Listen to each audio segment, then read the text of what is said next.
Thank you for all attending this opioid abuse symposium, and thank you for sharing part of your Saturday with us.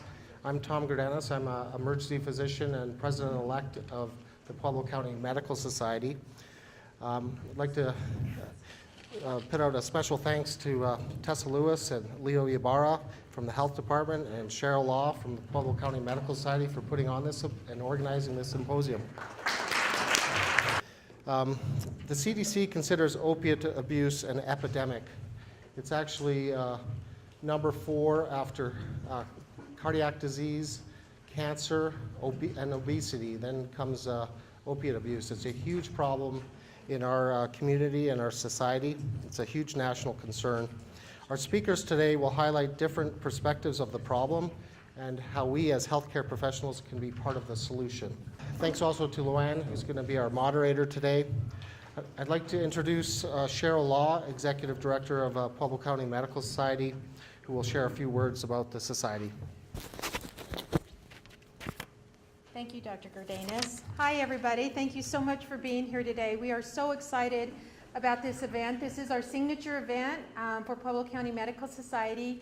We are back in action, and we are on the move, and we are ready to make our mark here in Pueblo, Colorado. This event we decided to go completely local as far as healthcare professionals here in Pueblo, Colorado, and create this venue for healthcare professionals to discuss this issue that we have here in Pueblo, Colorado. And so I hope you find this so educational and very eventful and very memorable, and this helps with this issue.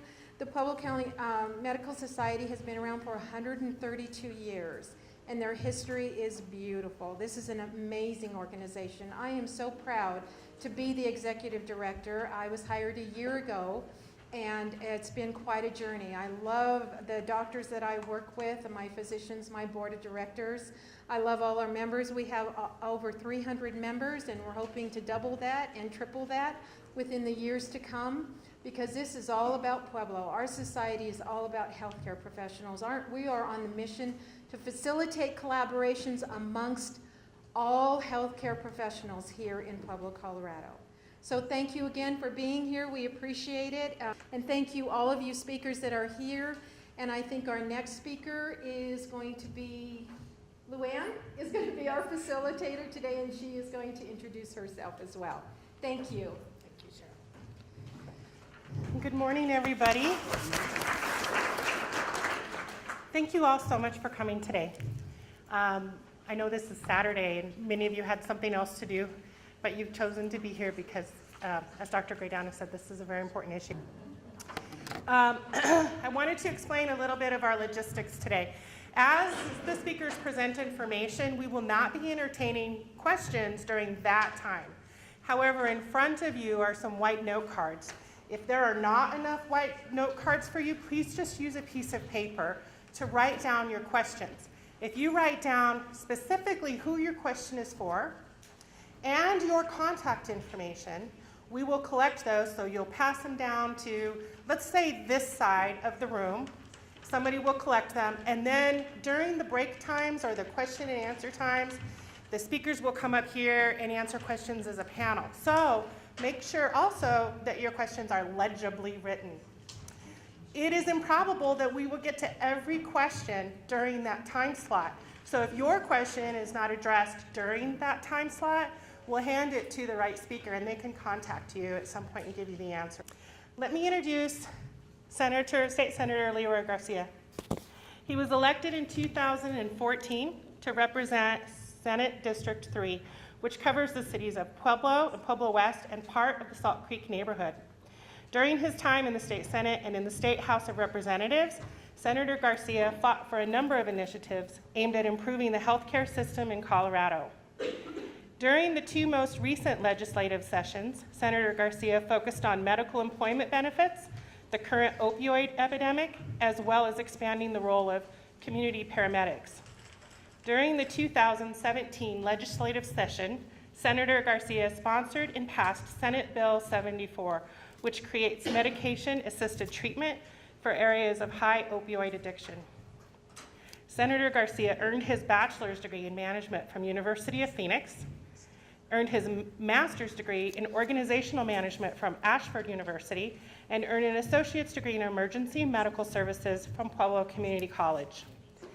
Aside his legislative role, he lives in Pueblo's South Side with wife Michelle Randall Garcia and their 2 sons, Jeremiah and Zan. Senator Garcia is a paramedic with American Medical Response in Pueblo and is faculty at Pueblo Community College teaching emergency medical services. From 2001 to 2007, Senator Garcia served as a member of the Marine Corps and was deployed to Iraq to serve as mortuary affairs specialist. On Sundays, you can find him playing the piano for services at Christ the King Church. I will say before Senator Garcia comes up here that he does have a previous engagement today in one of his roles, and so he'll have to leave early. It's not a sign of disinterest for sure, but please join me in welcoming Senator Leroy Garcia. Well, good morning. How are all of you? Good. Thank you for taking the time this morning to join us for this important initiative, and I'm glad, and I hope that your training today and your refresher will kind of be inspiring.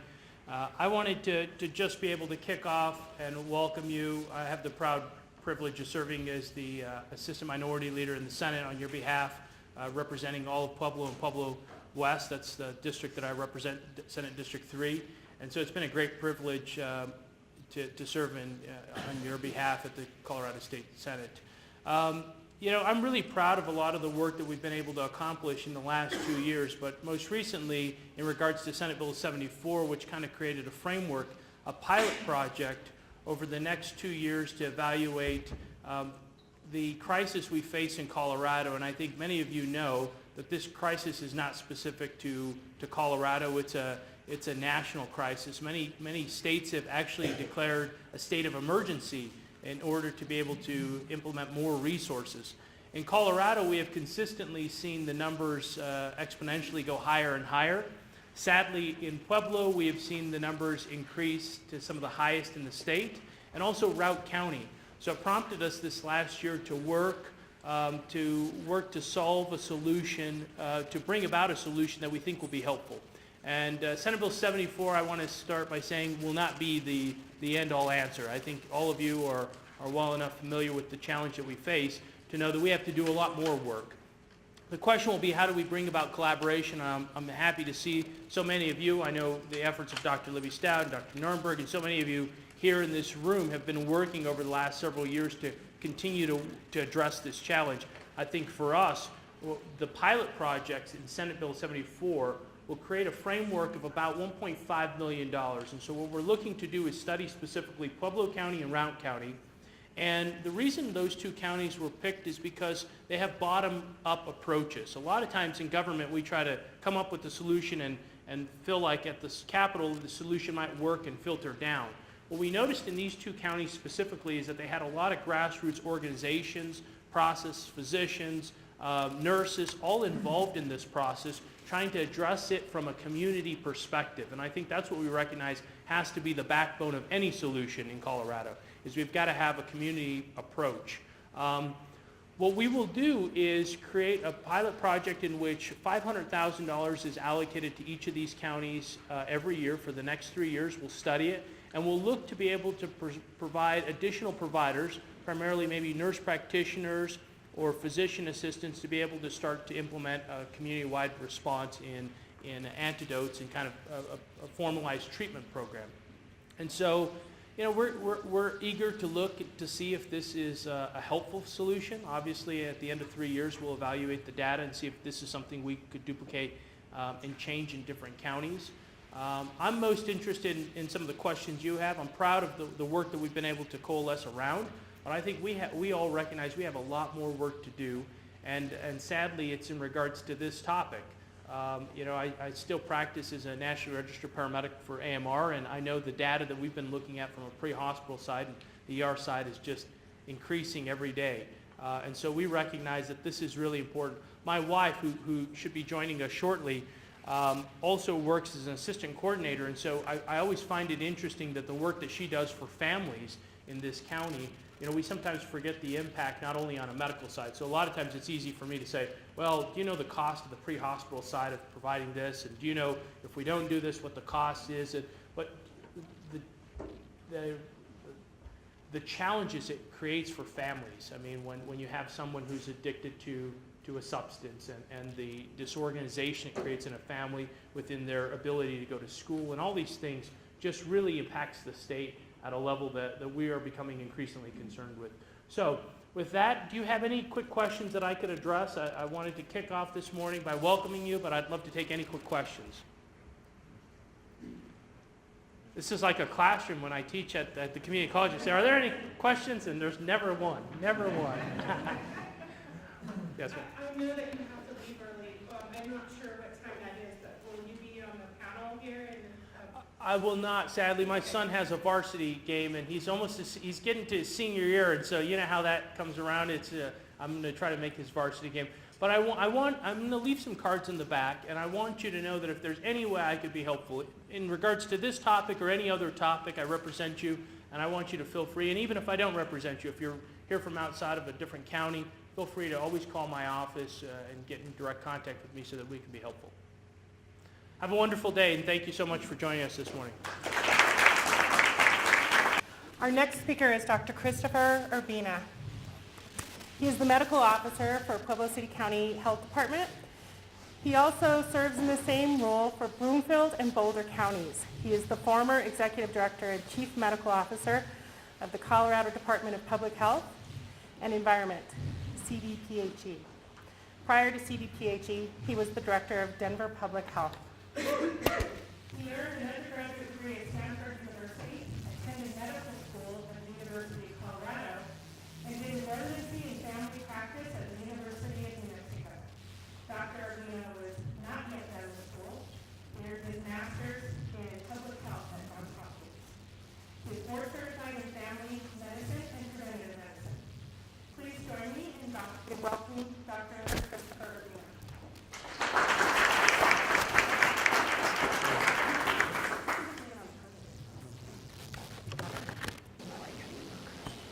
Too much shine off my head, or what's it? My wife says I'm hot, so we're still good on this side. Can you hear me now? Okay. Please stop if you can't hear me at all. Just raise your hand. I know it sounds silly, but I have to give full disclosure here. I just had knee surgery both knees 2 weeks ago, and I said, I don't know if I'm going to make it.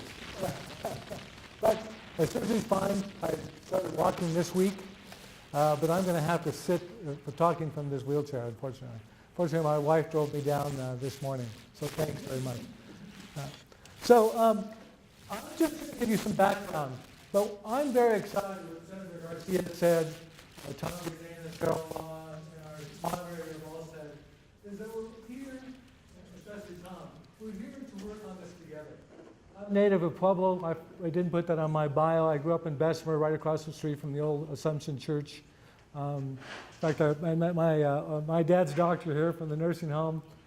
So my dad still lives here. I think a lot of Pueblo, and I'm actually very proud to be back here and working again with all the folks here in Pueblo County. So I'm just going to give you an overview. Let's see if I got this correct. I was going to put myself as a patient up here, but it just looked a little too self-serving. Just recovering from knee surgery, bone pain is pretty bad. My doctor gave me 40 Percocet, and I said, I'm not going to use that. I have to give a talk on opioids in 2 weeks. He said, yes, you will use it. I said, no, I'm not. Well, I use it all. And I think part of our dilemma, and we'll talk about this, is that we do have pain. And we have lots of therapies to recommend it. And I know some of our speakers will talk about that. But we have to address this seriously, and we have to talk not only about the use, but the abuse of opioids. And that's what we're going to try to address today. I also want to throw a shout out to Leo and Tessa, who did an extraordinary job of helping put this together. So again, thanks very much for the local public health department in helping us put this together. And of course, my boss, Sylvia Proud, who's sitting up here in the front. So let's talk about a couple case studies. And all of you will recognize these patients. As a former practicing family doctor, and many of you nurse practitioners, PAs, nurses, wherever you practice, you've seen these patients before. So let's talk about them. The college student comes to his appointment and requests pain medicine. Although in Denver they usually request marijuana, but in Pueblo they request pain medicine. He's had his injury about 2 weeks ago. Nothing seems to help, but continues to have pain. So the question is, what do you do? Anybody? What do you ask him?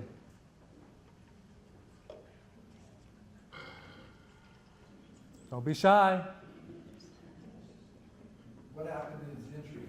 Oh, perfect. So what actually happened? And it's an excellent question. So you find out a little bit of history. Was it just sprained an ankle, he fell off, it was not a big deal? Or was he in a major motor vehicle accident where he shattered his ankle and now it's totally different? Perfect. So you decide, well, let's say he does have a very serious injury. And you say, well, you're going to have surgery. Do you prescribe narcotics for him?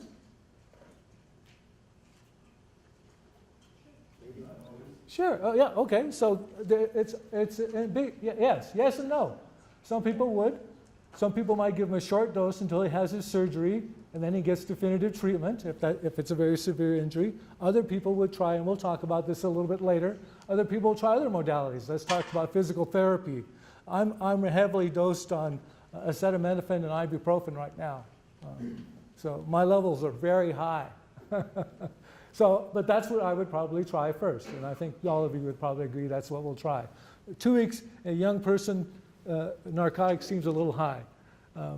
So what other resources do you give them? What else do you talk about?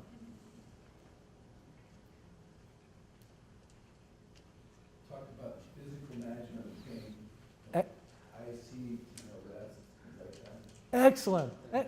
Excellent. That's perfect, because that's really, in many ways, how we treat acute injuries. Because we don't know what they are right away. We may not get an MRI. We may not get an X-ray right away. And it's particularly if it's in a primary care setting, we might get them in the ER.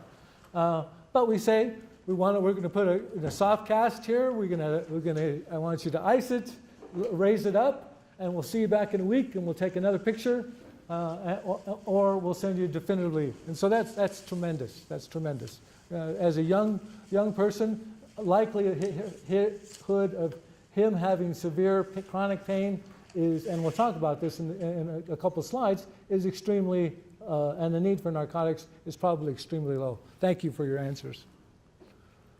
Another case, and I know you've seen this woman as well in your clinic or your practice. She's a 45-year-old mother who has chronic pain. She had a major surgery in the past, a back surgery in fact. Had been prescribed a high dose of narcotics. She comes into your office because she has been recently cut off from the pain clinic. She no longer can go there. She abused her narcotic contract, and they said, sorry, we're not going to give you any more pain. And I know I see a lot of you shaking your heads because you've seen this patient before, right? This is a very typical situation. So what do you do with this patient?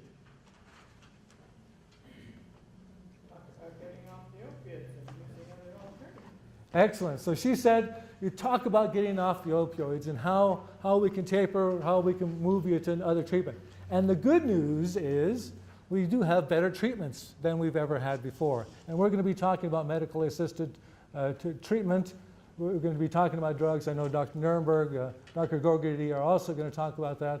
And I think Dr. Stout is also going to be talking about therapies as well as how to manage pain instead of using chronic pain medications. But clearly, this woman is in trouble, and she's been in trouble for a long period of time. So let's talk a little bit about the data. And Senator Garcia already referred to this. We all know this is a problem nationally, but I'm going to talk to you about Pueblo data because I know that's most relevant to you. Because not everybody is a first responder like Senator Garcia or ER person where you see this on a daily basis.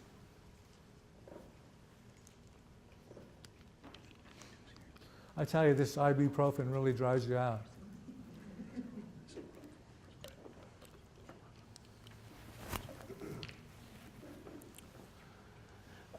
So the prescriptions, there are lots, of course, in any epidemic, and all of you have been around even when we had HIV, there was a lot of finger pointing. We said, oh, it's them. No, it's them. Oh, it's you. We were all responsible for the HIV epidemic. And the same thing is true about the opioid epidemic. We, instead of blaming, we started pointing fingers. And I think they were still at that pointing finger stage, but I feel think there are things that we're going to do and talk about later today. But the level of pain didn't change. We wrote 4 times as much more prescriptions, but our pain management really didn't change. And that's very scary. When you look, and I know this is a little hard to read probably from the back, when you look at the deaths related to opioids and heroin, what do you notice about these two numbers? Right. Oh, excellent. One guy said he's converging. Well, I see opioids, we were having a significant problem with opioid-related deaths. And then what happened? We stopped prescribing opioids. And so what happened? Heroin. People started using. And we'll talk, we have a survey, and we did a big community survey that may be published in the future. But people turned, they still had the same pain, still didn't use other therapies, but then started using heroin. So this conversion, I think in the future, when we see data, this hopefully the opioid deaths will go down, and as well, so will the heroin deaths as well. So this is a little hard to read, but I'm going to explain this slide. And this is the scary part for me, and when we look at Pueblo data. On the left, you see these are prescription rates per 1,000 residents for major drug class in Pueblo County. Per 1,000 residents. So that number on the left is 1,250. So that means that we are giving prescriptions, 1.2 prescriptions per person in Pueblo County. We are giving 1.2 prescriptions per person in Pueblo County. This is unbelievable. No, I'm glad. I appreciate the special effects, because to me, I had to check this number multiple times because I couldn't believe it myself, that we are giving that many prescriptions. Not always to the same person, but that means that a lot of people were giving prescriptions to a lot of people. And again, we're not pointing the finger, we're just talking about what the data is. And the drug class over here in the other table, obviously the highest number is still opioids, but also benzodiazepines and other stimulants also were given. And that includes Adderall and other medications. But overall, that's a significant chunk of people that we were given prescriptions for. Yes, sir. The first side, when it says by major drug class, are we talking about? Perfect. Sure. So opioids right here in the purple part of it, that's the drug class there. So that's the legend. Benzodiazepines is the yellow, and the stimulants is the green part down at the bottom. Thank you for pointing that out. I think Senator Garcia alluded to this a little bit earlier. You're seeing significant numbers of ED visits. These are age-adjusted rates per 100,000. As a public health person, we always have to give rates because our counties aren't comparable. But when you compare us to Colorado, we're nearly double the amount of ER visits related to opioids than the rest of Colorado. And this is the tragic part, to me, as we start to see heroin instead of opioids, the heroin ER visits are now 3 times greater than the rest of Colorado. The rest of Colorado is rising, but Pueblo, am I scaring you enough? Is this? Okay, good. This is meant to be scary. Now, when we talk about hospitalizations, it's similar. Again, we still have we're almost double the rate of opioid hospitalizations than the rest of Colorado. And heroin, again, is, and a significant rise related to hospitalizations. And this is despite our heavy use of Narcan. Narcan, as you know, naloxone is an antagonist, and it competes with the receptor site, so it can reverse deaths and hospitalizations. And this is despite the use of Narcan. When we talk about deaths, again, the rates speak for themselves. I won't cover the slide. We are again higher than Colorado. And then heroin deaths, again, is a very scary number. Let's talk about a little bit about questions about substance use among teenagers. And this is a very important survey because obviously our habits start early. I ate a lot. My mother ate a lot of cookies when I was growing up, and still I am addicted to sugary sweets still. You're not believing that, are you? No. Donuts, yes. Dr. Nirenberg's addicted to donuts. I'm addicted to chocolate chip cookies. So let's try to explain this slide a little bit, because it's a comparison between Pueblo and the rest of the state. First line is prescription drugs without a prescription. 16% of high school students in Pueblo County have tried prescription drugs without a prescription. 16%. Does that worry you? And we'll talk about whether they're getting them in a second. Probably from that 1,200 prescriptions that have been given out to other people and their family members that are still in in their bathrooms. Cocaine, significant amount of 10% of our youth have been using cocaine. Methamphetamine also. Ecstasy, still pretty high. And heroin, and this is the scary one to me, that 6.3% of teenagers have used heroin. This is scary. Now, what are tobacco rates? Anybody know for Pueblo? It's about 25%. What do you think about marijuana rates? 70%. No, it's not that bad. It's about 30% of what we know. But again, and when I was growing up, you know, we did drink a few beers. Tony's so proud, and my hair brother were buddies, close friends. We drank a few beers, but we never used any of these drugs. We just never had any access to them. So this is a major change in our youth population, and we should be alarmed by this. So let me transition to another piece of, Luann, how am I doing as far as time? Okay. Okay, good. I get excited about this. We did a survey, and thanks to Leo, who went out and talked to the community and specifically targeted folks who are using to try to figure out why they were using or where they were getting their drugs. What was the issue? And to me, this is a very novel study. Maybe not publishable yet, but a very interesting fact-finding mission, because it was our attempt, the public health attempt, to try to figure out what's going on in the community. So we asked 11 questions, and we got, what, 40 or 50 people to answer questions? 60? Okay, great. About 60 people to answer these questions. And so this is very powerful data that I'd like to share with you. Again, a little complicated slide, but let me walk you through it. On the left, did prescription painkillers play a role in your transition to heroin use? 3/4 of the population of people who answered their survey said yes. They began with prescription drugs before they started using heroin. Not surprising, but still very scary. On the right, we see, how did you get the prescription painkiller the first time you used it without a prescription or in other ways other than what was prescribed for you? So, not surprising. Remember we talked about all those prescriptions that were given out? More than half, or nearly half, got them from a friend or a family member. Or they bought them on the street. So these were unused narcotics that were sitting around.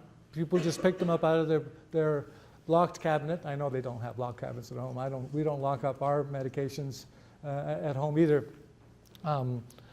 But about half of them got them for a medical reason. So again, this is alarming in many ways, that the prescriptions that many youth are now getting are gotten from people who have not used them, haven't thrown them away, haven't gotten disposed of, and we'll talk about disposal in a little while, but are now using them inappropriately.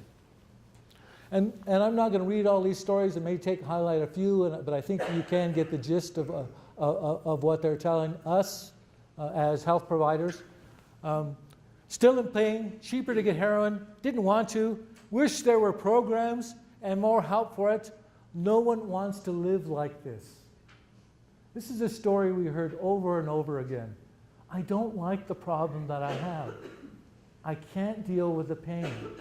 I need help. I don't know where to go. And the story was over and over and over again. And people were honest. And if you talk to somebody who's a smoker, and there probably are a few, 17% of you are smokers, you do want to quit. But it's very difficult to do. Can you imagine how hard it is to quit cocaine or quit heroin or opioids if you have chronic pain?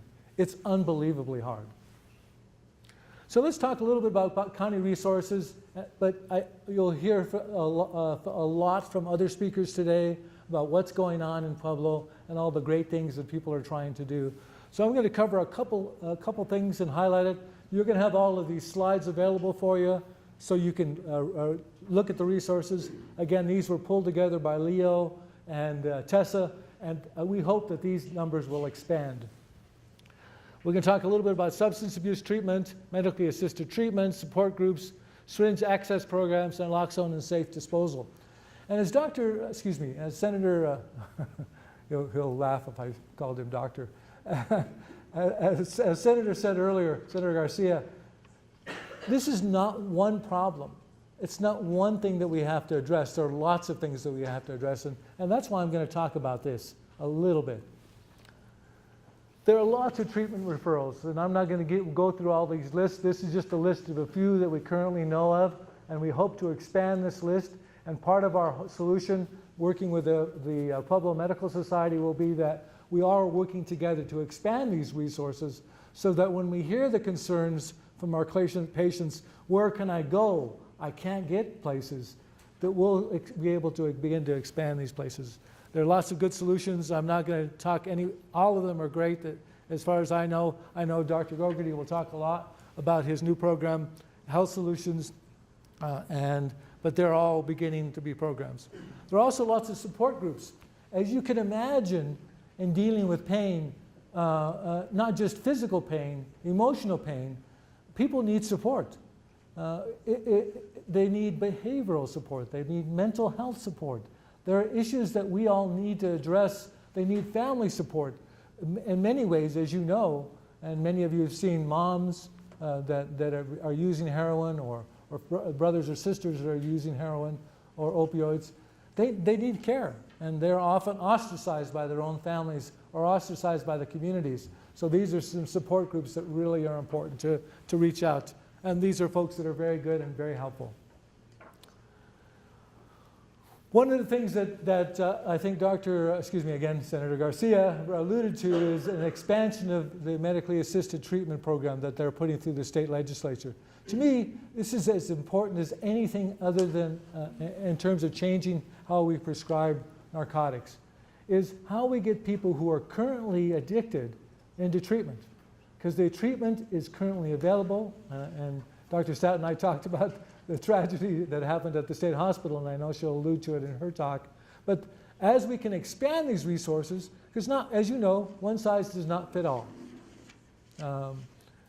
And so we have to look for resources where people feel comfortable, people can get help, and so an expansion of medically assisted treatment is very important as we move into the future. And this is a grant and an opportunity that we can train not only physicians, but also nurse practitioners, PAs, other people who want to be involved in medically assisted treatment. Let's talk a little bit about syringe exchange sites. And I know Dr. Nirenberg will talk a little bit about this, but to me, as a public health person, I at one time was more worried about the spread of HIV and hepatitis C and hepatitis B, because of people sharing needles. And I don't know if you've ever seen an injector, but obviously they come in with lots of abscesses, but they would draw a little blood before they inject the fluid. And then they pass that syringe to the next person. So getting rid of dirty needles is still very important thing to do. And so I'm very glad that Pueblo has two resources, one sponsored by Dr. Nirenberg, to make sure that we can get rid of the dirty needles out there, but also as a gateway to get people to get treatment. Because people may not come in to the ER and say, I really want to get treatment. They may come to this needles exchange center. They may come wherever. But wherever that first door access is where we need to get them to get treatment. I know Dr. Nirenberg will talk a little bit about harm reduction. I think my important point here is we need to destigmatize people who use heroin and opioids. I know I scared you with the data in the front, but as soon as we can destigmatize people and talk about this as a real disease like bad knees or diabetes or hypertension, and then we can get people into treatment. But right now, and you know, and we talked about the patients before, we all feel a little uncomfortable treating people who are who have chronic pain. And I think when we get to that point of harm reduction, then I think we've really begun to solve the problem and we'll be more successful at getting people to treatment. There are lots of pharmacies that are carrying naloxone. This is just a handful of them, and we'll start to see it more. Narcan, as you know, is a very effective reversal. And unfortunately, as we see, and I've talked to lots of police, not only in Colorado but in other states, that we're seeing more and more potent forms of synthetic narcotics that aren't as effective. And now we're having to use multiple doses of Narcan, where it was before one dose would be effective. This is still a problem. Remember, we talked about those prescriptions that are lying around at your house, that are still lying around at my house. And as soon as I'm done, we're going to take them to a safe disposal, because there are places to get rid of your narcotics so that people don't use them or abuse them. That's very important. Just a brief word about the PDMP. How many people are using the physician drug monitoring program? Excellent. That's more than I expected. There is training available for you. We'd love to have the health department and state, DORA, would love to work with you to get access to the PDMP, to make it. I've tried to use it. It's very difficult to use. So having multiple people use it, particularly your staff, and how to use it effectively to track is very important. There are numerous stories early on when the PDMP first started where we discovered that the same guy or same person was getting multiple prescriptions on the same day from different doctors. That's what the PDMP is attempting to do, is to identify the high users and hopefully get them into treatment. Finally, I want to tell you that, and you probably know this already, there are lots of guidelines. We talked about those cases. The CDC, every physician group, the Colorado Medical Society, everybody and their brother now has a new guideline for how to manage pain. And I would encourage you to, it doesn't matter which one you use, we're going to hand out one here. They're all very good, but just use one. And consistently use that with whatever you feel more comfortable with. That's what I encourage you to use, because by changing how we prescribe as health providers, we can do our part to make a difference in how people are using prescriptions. Again, this is another CDC recommended dose. Medicaid is tightening up their rules. I won't go over that. We're going to be handing out these sheets. We finally got our sheets together. That's a joke, by the way. Both in English and in Spanish, that you can use with patients if you'd like to talk about, have this discussion with opioids. I think it's an important discussion. And some additional resources is here, and these are our contacts. We'll talk at the end, and hopefully we'll have time for questions at the end, where we're talking about with our team here at Gogarty, Nirenberg, and all the other providers that are working of revitalizing our advisory group and really trying to make a big difference here in Pueblo. So thank you very much. Let me start with a quick question. How many of you have your DEA waiver to prescribe Suboxone. More than I expected. How many of you use it?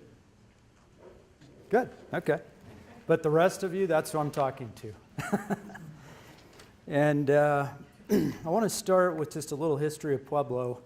I assume most of you live here. Most of you know that in 1874, Pueblo was actually going to be the state capital. In fact, the territorial house had passed a bill that Pueblo would be the state capital. And turned out the Senate didn't pass it. But during that time, the chieftain, which was actually in existence then, maintained that Pueblo was the most pleasant city to place the capital. Okay? Interesting history in my mind.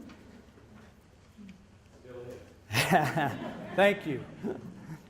So let me just, a couple disclaimers. I'm not an addiction specialist or an expert in that way. I see a lot of addicts in a couple different settings, but I'm recruiting today. That's what I want to do. Now, my interest in helping with this epidemic is threefold. One, it has actually affected my family personally. Secondly, I see the carnage regularly in the ER, and it's carnage, including death. And the third is I want Pueblo to be that city again, that most pleasant city. There is a bit of a behavioral problem when it comes to practitioners taking care of addicts. We readily take care of people with COPD and diabetes, and those, if you think about it, are frequently have a large self-inflicted component. But as soon as the addict gets in front of us, like it's their problem and it's their fault and they can fix it. That's too often our attitudes as practitioners. So I hope we can change that to some extent. Now, as Dr. Urbina noted, most addicts say something to the effect, I think he said, don't want to live like this. An addict's existence is really miserable. And that's not including, if you will, the constant concern that they're going to overdose and die or get some horrid infection or disease. Now, most of the addicts have pretty much given up everything. Like heroin is all they do in their life when they get to heroin, and most do, if they're on opiates, excuse me. But as you're probably familiar, even people that have enough money to use heroin and still live normal lives, they don't quit. Best rehab, they still don't quit. Why is that? You might, I think, erroneously conclude that there's something wrong with them. They're weak or, morally bereft, whatever, ignorant. But I think what we should conclude from that information is that it is incredibly difficult to quit, just more than we can imagine. And as professional healers, I think it's our responsibility to help them, and I believe that we can, no matter what our practice, with medication-assisted treatment. Matt.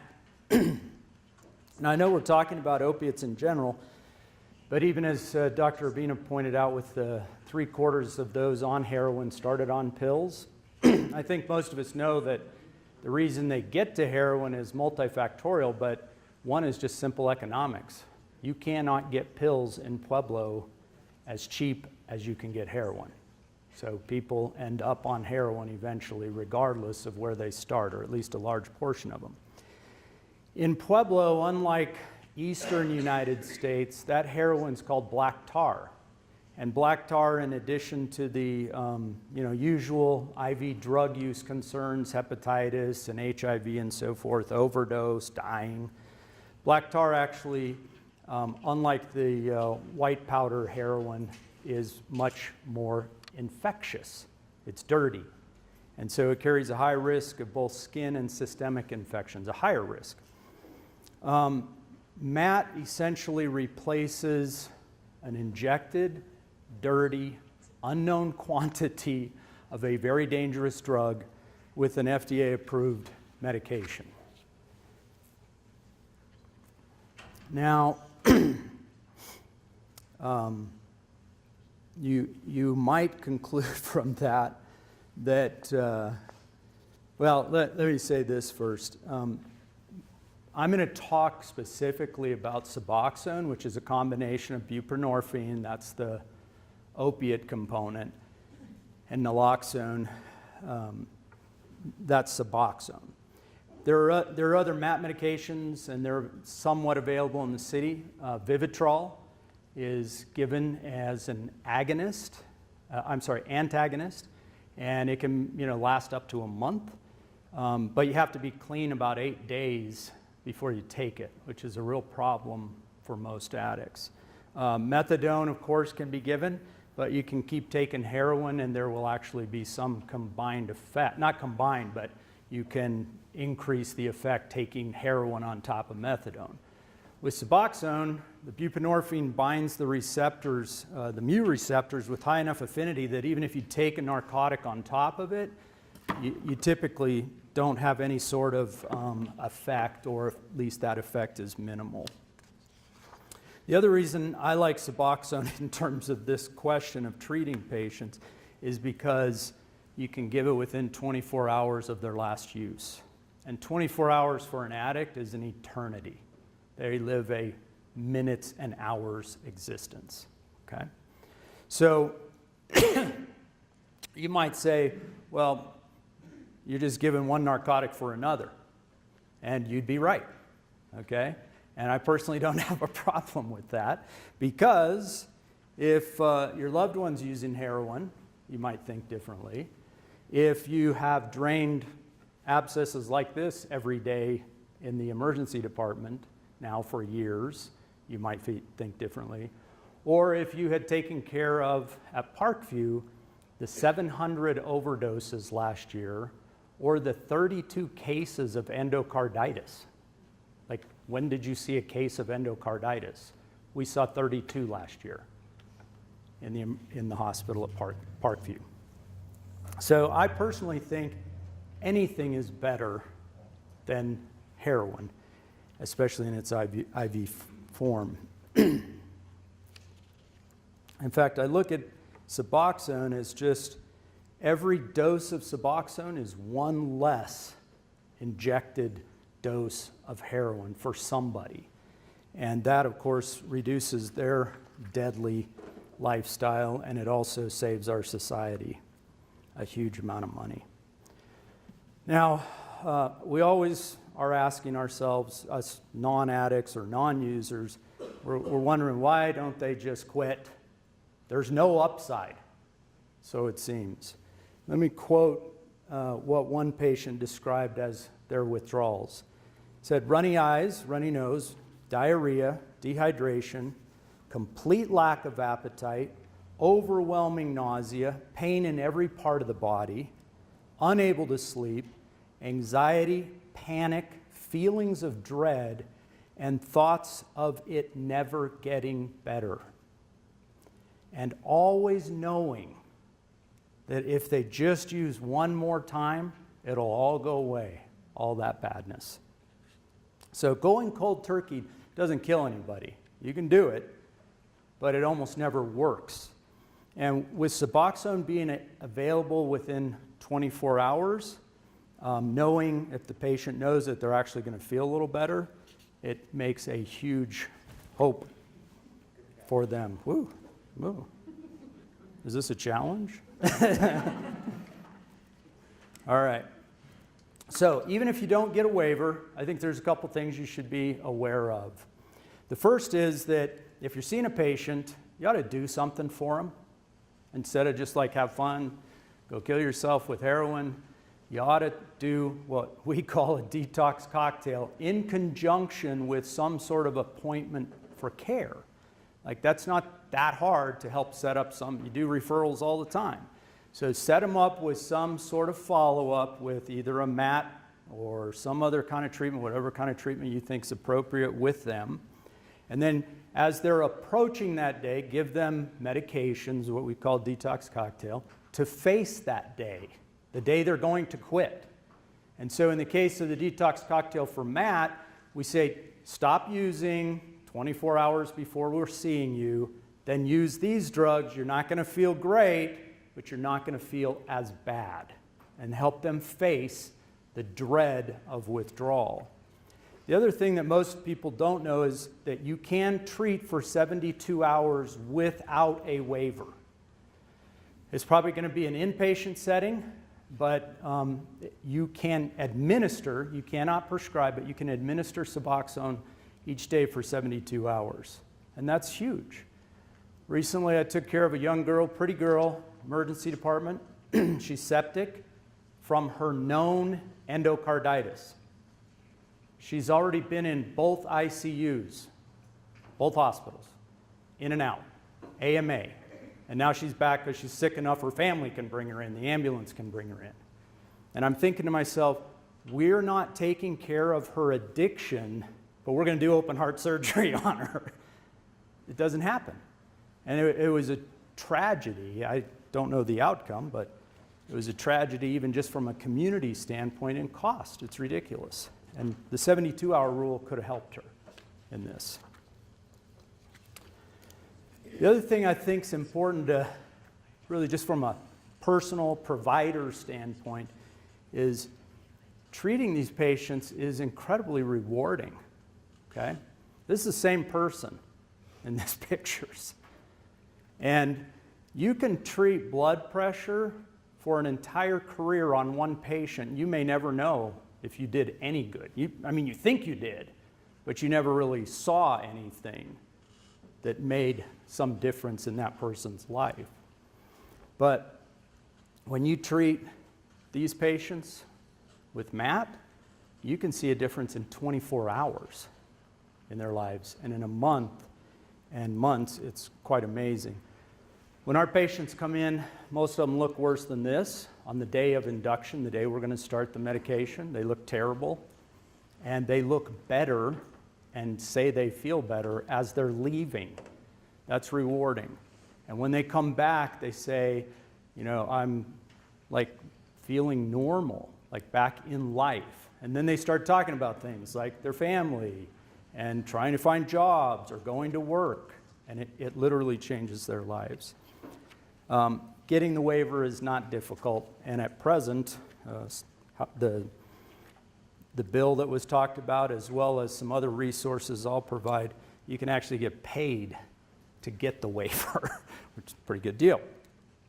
Now, I can appreciate, and this is in large part how we address this, I can appreciate that the average practitioner does not want their waiting room looking like our ER waiting room, right? I mean, who would? It's not a pretty place. So it's also probably not really motivating to let's go get a waiver so I can get 30 more Medicaid or no-pay patients, right? That's not like motivating at all. So we got together a group of us providers as part of the heroin task force almost a year ago, and we started asking, like, how do we address those issues? How do we make it so providers want to help? And our solution was pretty simple. We said, let's make it one place where patients can come, so they know this is the spot. Let's make it one place where providers can come, and providers could actually help, just on a part-time basis, so they can keep their practice separate. There was a little problem. It's called funding. So we didn't have a place, and we didn't have any money for a place, even though it sounded like a good idea. So Health Solutions came along and said, we have a place, but we don't have providers, so we just got together. And that was kind of the beginnings of me working over at Health Solutions. And we've basically spent the last several months trying to make it so you can walk in and within hours be ready to see patients. Like, you don't have to learn a big system or EMR or anything like that. We want it to be a place you can come and donate, even though you're going to get paid, like 4 hours a month or whatever, and see some patients. and help address the epidemic. You want it to be easy, so that it doesn't have to change your practice. You want to do it in your practice, that's great. You want to make it so anything for the patients, we did kind of the same thing. We said, how do we make it simple for them so they can just come into it? And, I'm promoting it here, good news, but I really am grateful that there's a place where patients can come in. They are treated nicely. We have a very simple enrollment process, like a page, bulletin data, so we know who you are and how to contact you. And then they get a full medical evaluation, labs, physical exam, hopefully work. So we kind of catch them up from just a physical standpoint. Put them on a detox cocktail with a scheduled appointment for induction. And then when they come back for the induction, as I said, they don't get well, they feel like crap, but they go home feeling better, and we see them back the next day, the next week. Usually they start to settle, and obviously some of them never come back, but that's all right. We have on-site pharmacy, we have on-site behavioral health, and we also have, starting November, safety manager. So it's just kind of a place where they can get all of their issues addressed. We're taking Medicaid, so that's it. It's covered. Now, just kind of in conclusion, I have actually enjoyed seeing these addicts when I have Matt to help them, whereas my years in the emergency department, it's not so fun, because I could drain their abscesses, but I couldn't do much else for them. And so I think if you want to participate in the heroin epidemic solution, this is a really nice way to get involved, and it's an incredibly rewarding way to actually provide care. Thank you.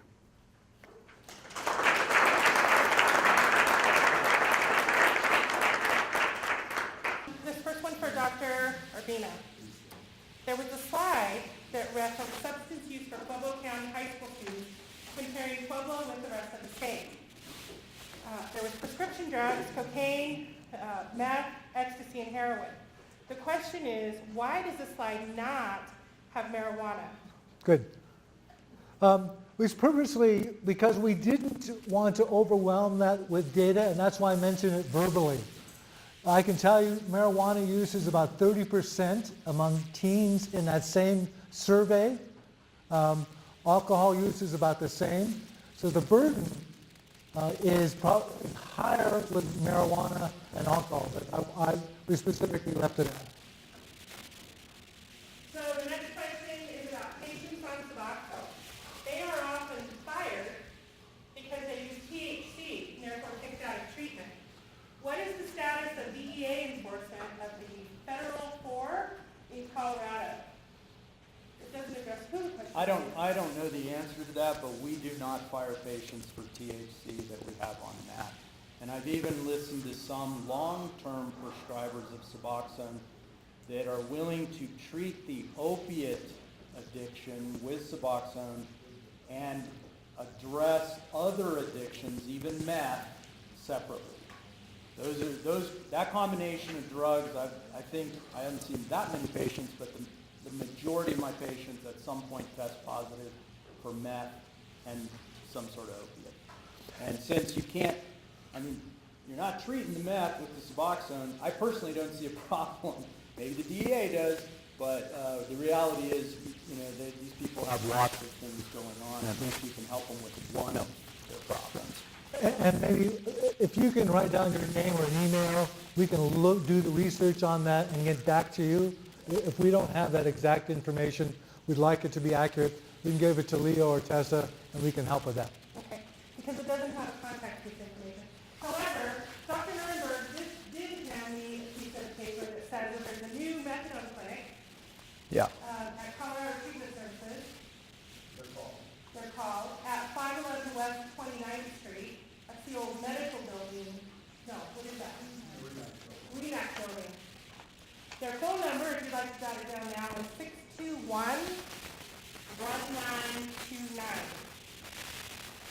Okay, the next question does not say can give it to you. From the old quote rat park experiment from 1980 and more, plus, recent books like Chasing the Screen. indicates that drug addiction is more of a failure of social support. How can we address this issue, and what resources do we have now for such support? Want to take that? Sure. I did list a number of support groups out there because I think, as I alluded to earlier, people who are suffering with pain, whether or not it's physical, emotional, I know Dr. Stockton has done this as well, need support. And many times they've been abandoned by their family members and close, and in many ways ostracized. So as we can get people to harm reduction, destigmatization of drug use, getting people into clean needles, getting folks into support systems, which are increasingly in Pueblo, I think that's part of the solution. But we, all of us, as health providers and as community members, are also responsible for this. As we see, and I spent a lot of time on the streets in Denver when I did a lot of homeless outreach. We walk by people and they're invisible to us. And I think many of those folks who are using drugs are invisible, and I think we have to stop treating them like that. They're real people with a real disease that can be cured. I don't know if you want to add. Yep. The problem with the heroin addict is they've destroyed every relationship by the time they get to treatment, right? They've abused them in some way or another, stolen money, lied, cheated, still. I mean, it's just what they do to use. So I personally find the MAT approach really even powerful in that regard, because it can, although sometimes that's not good, it can keep the patient at home. So you can kind of address those relationships, readdress. And believe me, they're all broken, and there's no trust, there shouldn't be. And so, but by keeping it home on MAT, the family, the relatives, whatever, can still be associated with that person. And that's what the person needs. Everything they've destroyed is exactly what they need to get recovered. And that helps them do that, in my opinion. So I kind of grouped together a couple of questions that are less open-ended and more very specific. So, Dr. Bogarty, Suboxone, can it be used in pregnancy? And is there a program, and is it safe? So Suboxone cannot, but buprenorphine can. So Subutex is just buprenorphine. I have one pregnant patient.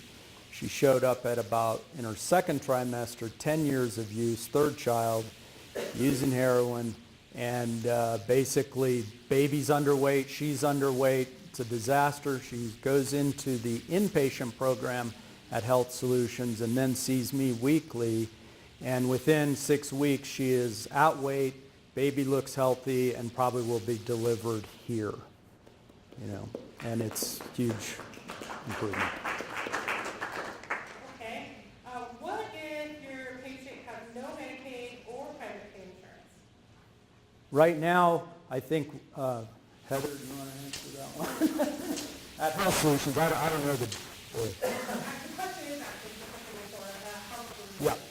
Do you mind Heather answering that? Right now, we are looking at Medicaid and self-paid.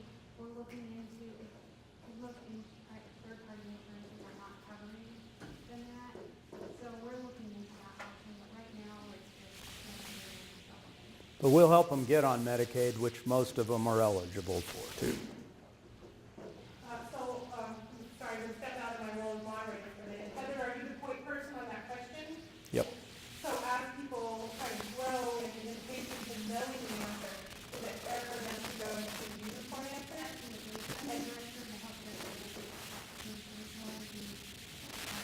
Okay. Heather, white.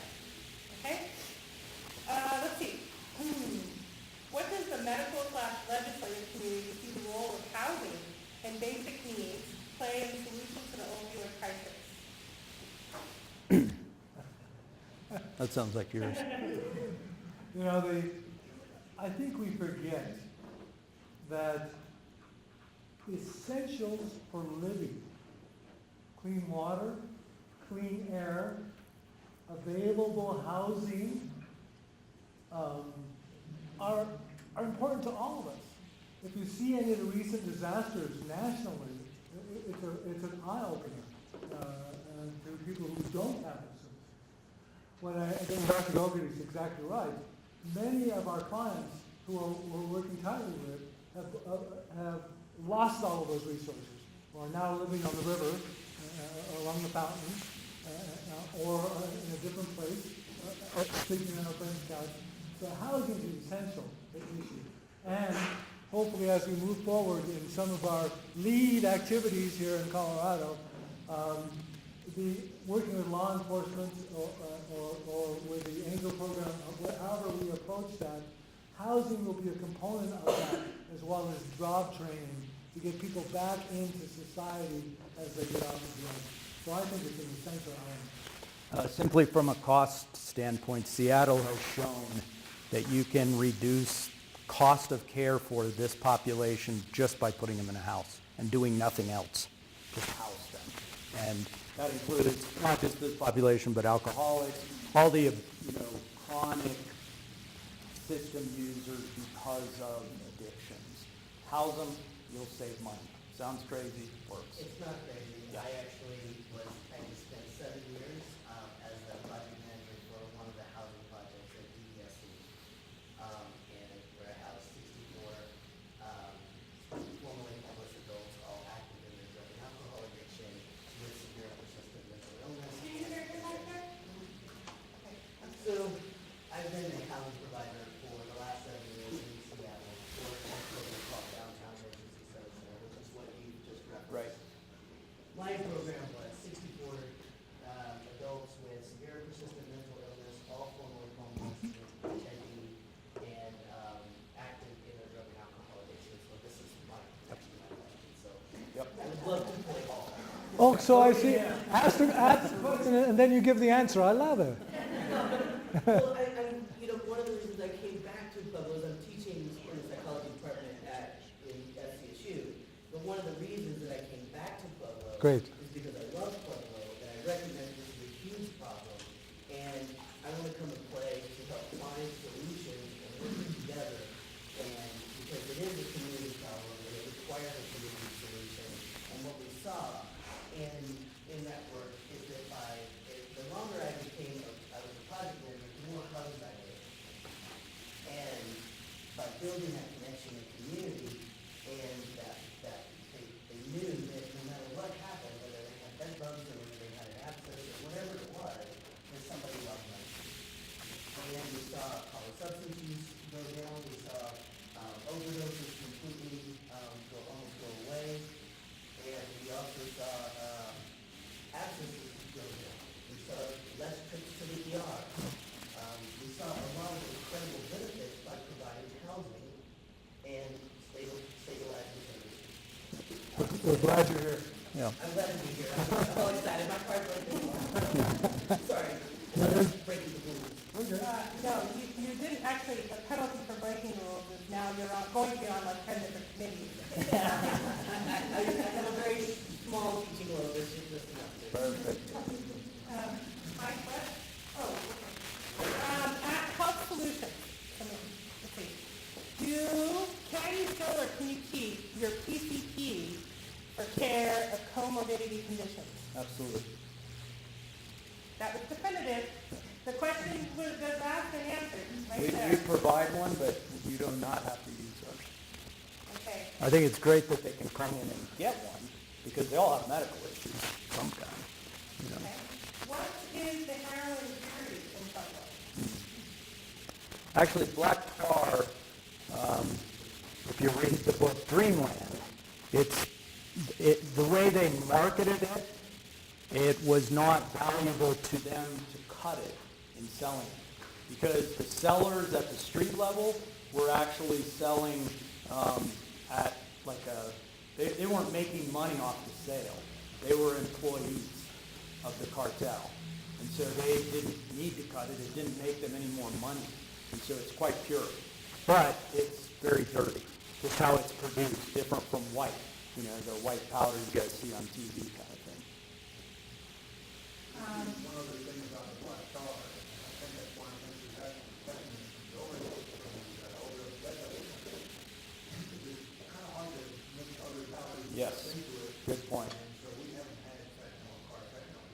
Oh, okay.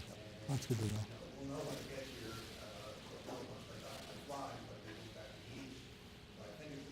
That's a good point. Yep.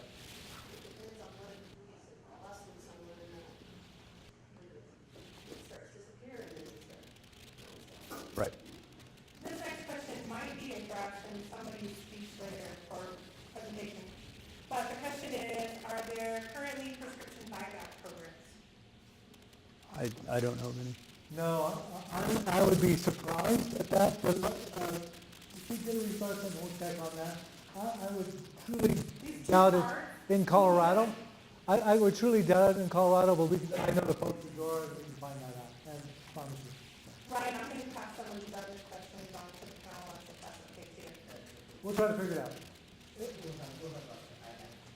Okay, can you elaborate, I think this might be the kind of the last question I have in my hand. Can you elaborate on the MAT training for physicians? Is it one day? How do you sign up? When do you do the training session? And how long does it take for DEA to give you the designation? I'll go backwards. DEA is actually surprisingly fast, like weeks, a couple weeks I had my designation. The training for physicians is 8 hours. For nurse practitioners and PAs, it's 24. It's online, so you can do it at any pace. You could do it over a week or all at once. And it's just going through PowerPoint decks of information about abuse and treatment. You could, if you have any knowledge of MAT, and I'm like me, just working in the ER, I think you probably could pass the test before taking the course. But the course is useful from the other information that's in there in terms of just addressing addicts. Does that answer all of those questions? I think it did. Oh, yeah, you did. Yeah. For NPs and PAs, it's free. I think it's still $200 for physicians, but they can be reimbursed. There's 2 or 3 places you can take it, and there is a web address for getting reimbursed. It's on that sheet that I left at the back.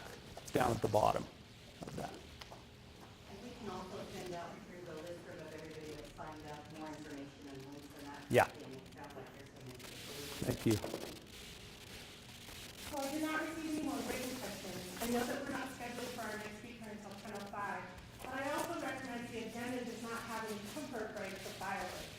So I thought what we would do is that if somebody has, a good solid question, if you want to just raise your hand and ask it, otherwise we will break until 10:05.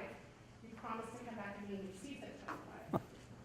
Or you can come up and ask us questions up here. There's one question right there. I just want to ask the best response we can expect. We hope for a federal push in the opioid area in general, but there seems to be so much bureaucracy.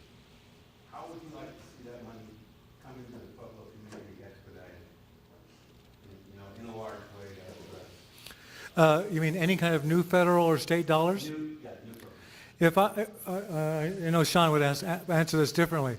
I would put it into medically assisted treatment. To me, getting people who are ready to quit is probably the most important thing that we can do.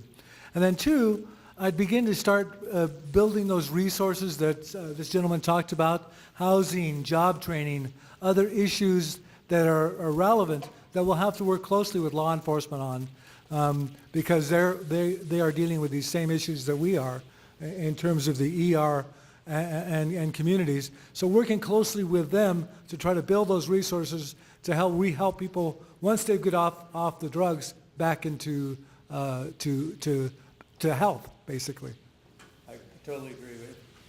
For me, MAP's the quickest, easiest way for us to help. And it's really one of the easiest ways for the patients to get help. You have 24 hours, I can face that, get started on MAT. Then the issue becomes, where do they live? What's their job? What do they do with the rest of their life? They've literally lived heroin. That's all they do.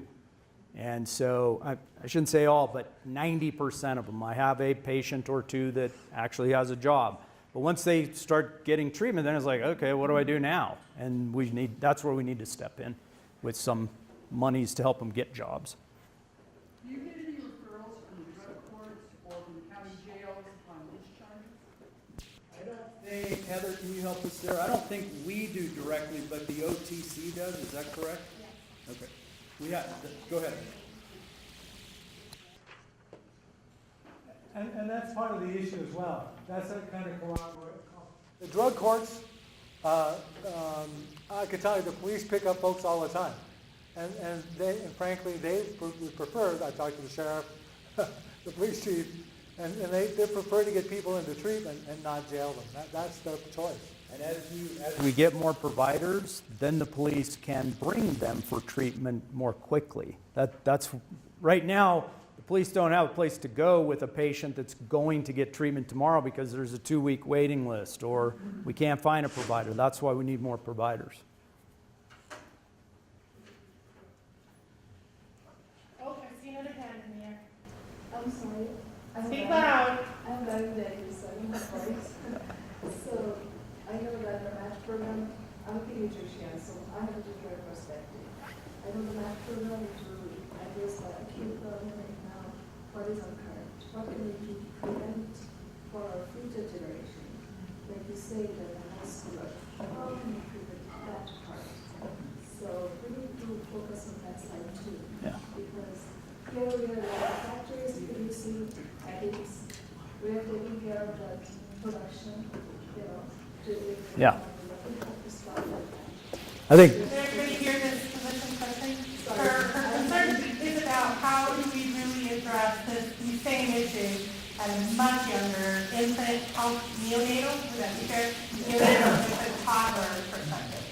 some of that, I think Libby's probably going to talk to it, but there's some, is there 9 markers for people that become users? Remember that study we talked about?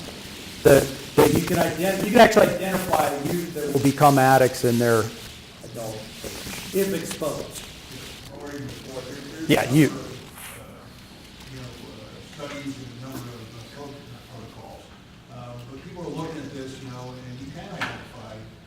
So they call them ACEs, adverse childhood events. Parents had up to 10 childhood adverse events. They're 90% more likely to become addicted. There was the one childhood trauma. There's 6 different types of childhood trauma, childhood abuse, and people who've had all 6 are 4,600 times more likely to become addicted. And so screening for those kinds of things to at least start giving an idea of who's at risk. And then hopefully we'll have divine interventions to help those people or recognize them or somehow not expose them. And not expose them. Because in some cases, that's a physician exposure, Yeah. in lots of cases, right? I mean, And when you look at the data, these young people are not getting their prescriptions. They're getting them from friends. They're getting them from other people's medicine cabinets. So as we dispose of all those medications that are not being used, then you have less access. Correct. But we need your help. I mean, we're working on this together because I believe that all of us as health providers and community legislators, et cetera, all need to address this issue closely together. It's just not one health-related issue. It's really complex. In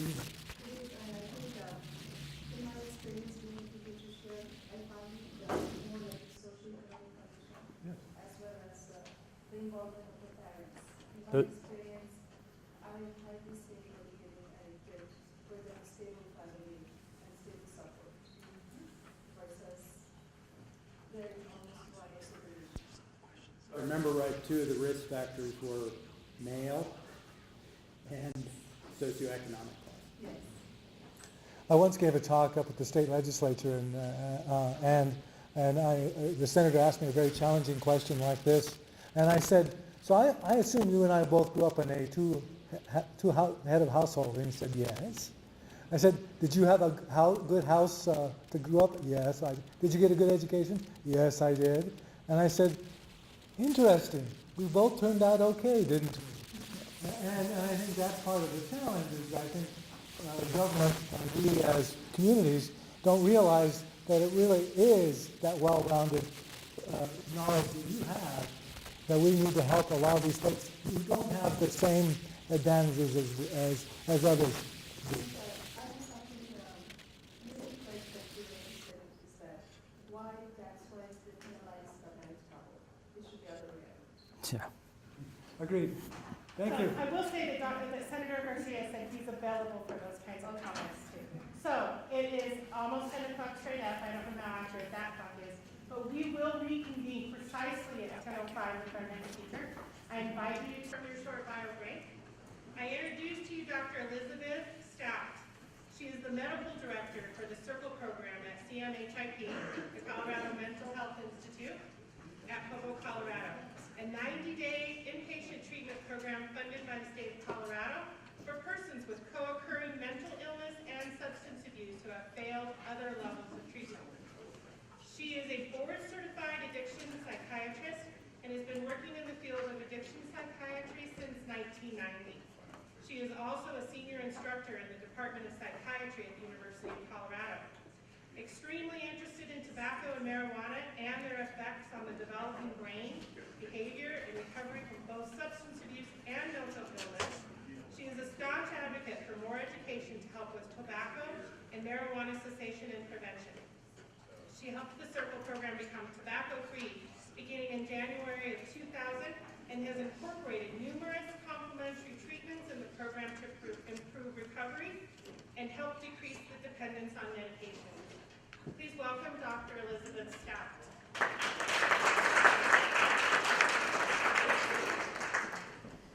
Okay. Okay, thank you. Thank you very much. I'm very happy to be here, happy to do this. And I think the biggest piece is education, because nobody has to have an addiction. Nobody has to develop one. So just because you're genetically predisposed or you're in a bad environment, you do not have to have it. And I explain this by explaining addiction as basically it's a disorder. I don't call this a disease. I call this a disorder of the learning and memory part of the brain. So if you think about it, why does anybody choose to use substances? Because the first time you use it is a choice. And so most of it starts in adolescence. Most people start using in adolescence. It's usually their child curiosity. It's because their parents use, somebody in the family uses, they got a lot of peer pressure, or we have advertising. Advertising is a huge part of this. And we're now starting to see the marijuana advertising, which is sad. But when somebody uses something, what causes them to continue to use? Because oftentimes the first use is gross. I mean, if you're a smoker, tobacco, you think back to your very first cigarette, you're coughing, you're sick to your stomach, you keep smoking anyway. But what people find is these addictive drugs are very helpful for many, many things. So they numb people, they help people deal with trauma and abuse, they disinhibit you, you become the life of the party, they give you energy, they give you this temporary sense of well-being. The problem is, if you use for a certain period of time, and we can't predict what that period of time is, and it depends on whether you start as an adolescent or as an adult, the drug hijacks the learning and memory part of the brain, takes it over, and it is no longer a choice. So these people are no longer making the choice to get high. Basically, the drug is driving it. Because this is the part of the brain where this works. All drugs of abuse work in the learning memory part of the brain, which is this reward pathway. And we have this pathway to help us learn things. And so I just want to explain, the pathway involves all parts of your brain. And we use the word brain and mind interchangeably, but they're very different things. The brain is this physical thing in your skull that does certain things. But the mind is the kind of the energy that goes between the different parts of your brain that helps control what happens. So this is my example of what the brain is. So this is the brain working. You're 2 years old, you're about to touch a hot stove, your mother's yelling at you, don't touch it, it'll hurt you, and you touch it anyway. What happens is you have pain fibers, C fibers, in your finger that send a message up through your arm, up to your spinal cord, up to your thalamus, that sends a message to the sensory cortex of your brain, that sends a message to your motor cortex of your brain, goes back down through your spinal cord, out your finger, and you pull your finger away. That's happening within a fraction of a second. So that's your brain working. But at the same time, your mind is working. So all the different parts of your brain are recording this. Your auditory cortex hears your mother's voice, your sensory cortex feels the pain, your motor cortex feels the movement of your arm, and all of this is getting solidified and wired into your brain so that you remember it. The problem is the purple part, the seat of judgment, is not working very well at 2 years old. This is why you have to tell a 2-year-old over and over and over again not to touch the hot stove. But you know this is starting to get wired in there because the next time, all the mother has to do is go, ah! And the kid goes, oh yeah, I'm not supposed to do that. It'll hurt. You have over 100 billion neurons, and every neuron has over 10,000 connections. So when you're learning something new, you're only using a few of these neurons that are getting wired in, and then they fire together. So they get hardwired in. We have this pathway on purpose. This is to help us survive. So this is a pathway that teaches us to eat. So the first time you eat something, you get this release of dopamine in your nucleus accumbens that says, that was really good. I should do this again. You do it again, over and over. It gets hardwired in there, and you don't ever forget to eat. In fact, the rest of your brain reminds you. So you smell it, you see it, you hear about it, you think about it, you start salivating, you're ready to eat. This is a good thing. This is also for procreation of the species. So the first time you have intercourse, you get a release of dopamine in your nucleus accumbens. It says, it was really good. We should do this again. And you do it again, you do it over and over again. It gets hardwired in there. You don't ever forget how to have sex. If you'll notice, you get a 1.5-fold increase in dopamine with food. You get a 2-fold increase in dopamine with sex. So dopamine is a salient factor. It's a factor that says, be aware. This is important. All the drugs of abuse work in the same pathway, and they all increase the release of dopamine to make it salient. If you'll look at this, nicotine is more powerful than sex. It's a 2.5-fold increase. Morphine, the opiates, are similar to tobacco. Marijuana, now this is old data. This is back in the 1990s. We have not seen similar data with our current THC levels. So marijuana used to be like food, 1.5-fold increase. Methamphetamine, that's a very powerfully reinforcing drug. 11-fold increase in dopamine in the nucleus accumbens when you use that drug for the first time. Very rewarding. So everybody has really tried to figure out, well, who are these people that are going to become addicted? You know, who are the people? Because not everybody gets addicted. One of the theories for a very long time was, well, maybe these poor people just don't have enough dopamine. So they're born this way, and so they use these substances. It causes more release of dopamine, and now they finally feel normal. Well, that's been a theory for a long time, but it's pretty much been debunked. But what's interesting is that the thing is, this is across all addictions. This is across drug addiction, behavioral addiction, that dopamine is really important. Now, the only thing important in these slides is the red. The red are the dopamine 2 receptors. And if you look in the bottom group of brains, these are the people not using these substances or not having these issues. So the non-alcoholic, the non-overeater, the non-cocaine user, the non-smoker. They all have significant amount of dopamine. The people that have these issues have less dopamine. That would seem to support that theory. However, it's a chicken or the egg phenomena because the drugs and the behavior deplete dopamine. So this is showing the brain on the left is somebody who never used methamphetamine. They have a healthy amount of dopamine 2 receptors, the red. The middle one is a methamphetamine abuser, 1 month abstinent. They have absolutely no red. This is a problem with methamphetamine. It destroys dopamine transporters. So this is why when somebody is trying to recover from dopamine, they have no ability to be happy. They're very depleted.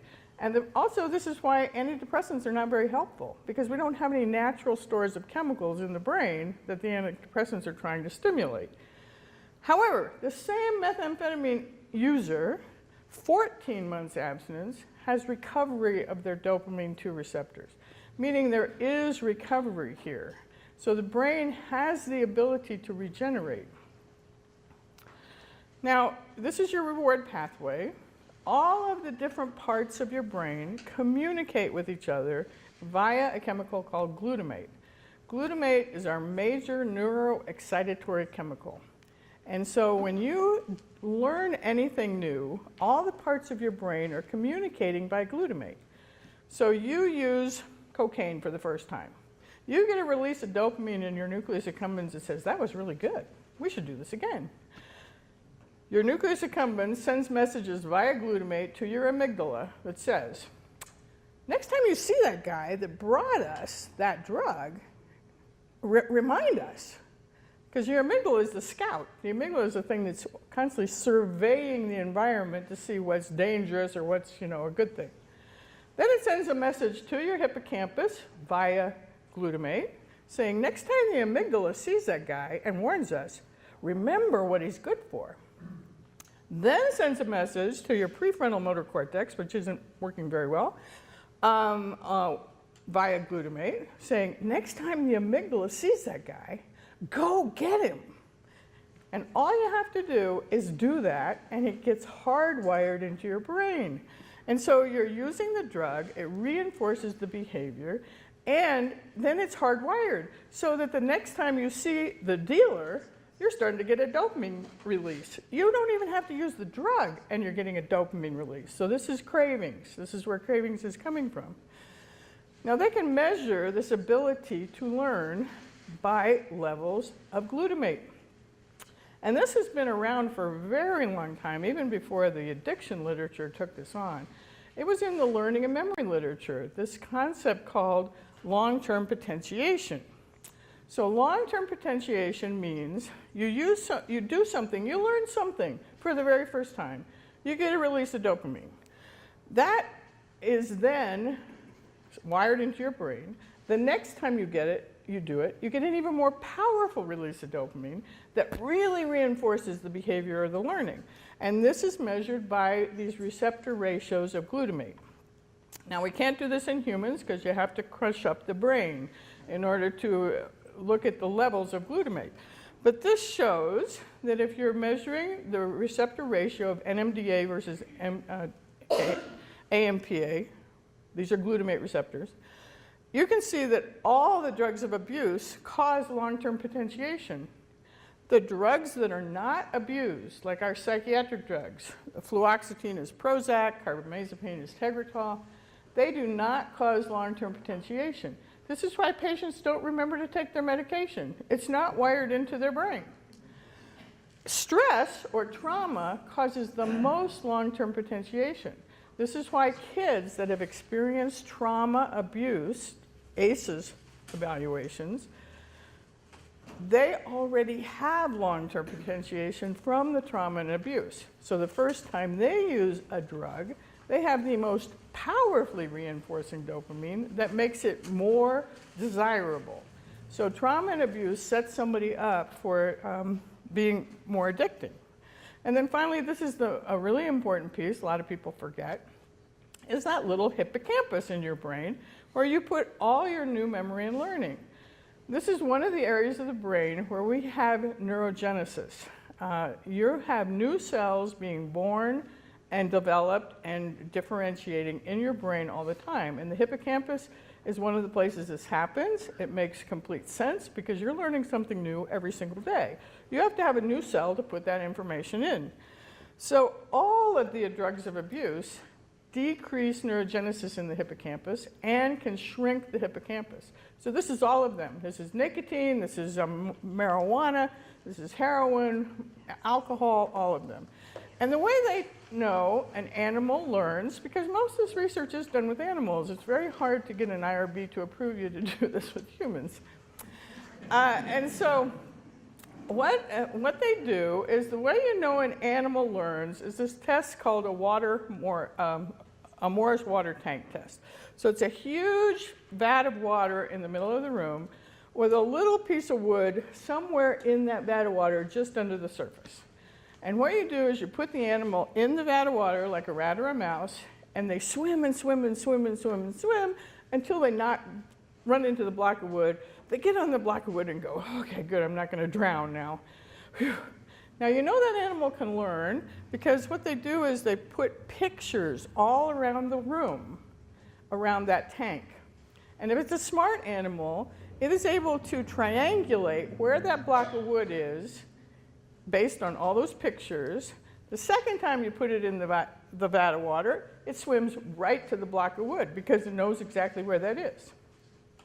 Now, the problem with drugs of abuse, when they've done this with every drug, so every drug of abuse, including tobacco and marijuana, you fill the rat up with it for a couple long period of time. They cannot find that block of wood to save their life. They have to keep swimming around and swimming around until they bump into it again accidentally. Now, that's kind of sad. So this is just showing, these are, again, rats. But the first one is total control. They didn't get anything. The second one is a placebo kind of treatment that doesn't have any effect. And the height of the bar is the amount of time it takes to find the block of wood. So the other ones are morphine, nicotine, opium. Morphine plus nicotine, opium plus nicotine. So all of these, opium, heroin, or nicotine, they increase the amount of time it takes for that poor rat to find that block of wood. So these things really decrease your ability to learn and remember anything. And this is just showing that long-term morphine addiction significantly reduces neurogenesis and memory performance. So those that are addicted have significantly longer time to get to the block of wood. And if you actually look at irradiated uptake in the hippocampus of cells, they have less neurogenesis. Now, the positive thing about this is the number one thing that improves neurogenesis in the hippocampus is voluntary exercise. This is about rat park. If you take an animal, so those animals, those poor animals re-addicted and cannot find that block of wood, you can take those some animals, take the drugs away, put them in rat park with all their friends and all these little wheels that they can run on to their heart's content, they can find that block of wood. So recovery is possible. Your neurogenesis can recover as long as you stop all the drugs of abuse. So this is just looking at just methamphetamine addiction in rat-like behavior, and it's just showing in the bottom right-hand side there that methamphetamine decreases neurogenesis, decreases neuroplasticity, and increases neurotoxicity, but the exercise is the exact opposite, as long as you take the drug away. This is why I think all treatment has to be totally drug-free, including tobacco, including marijuana, if you really want somebody to learn something new. Now, another thing that contributes to somebody getting an addiction is exposure, and there's more and more data supporting this. So the adolescent brain is at the time of the highest developmental time. This is when your brain is working completely, and if people are exposed during adolescence, childhood adolescence, but adolescence is the biggest time, they're more likely to use drugs.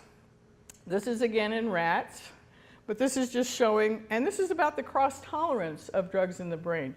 The brain sees these all as addictive drugs. They all are addictive, they all work in the same pathway, so they all do the same thing. So this is just showing if you expose an adolescent rat to nicotine, they're more likely to press the lever for cocaine.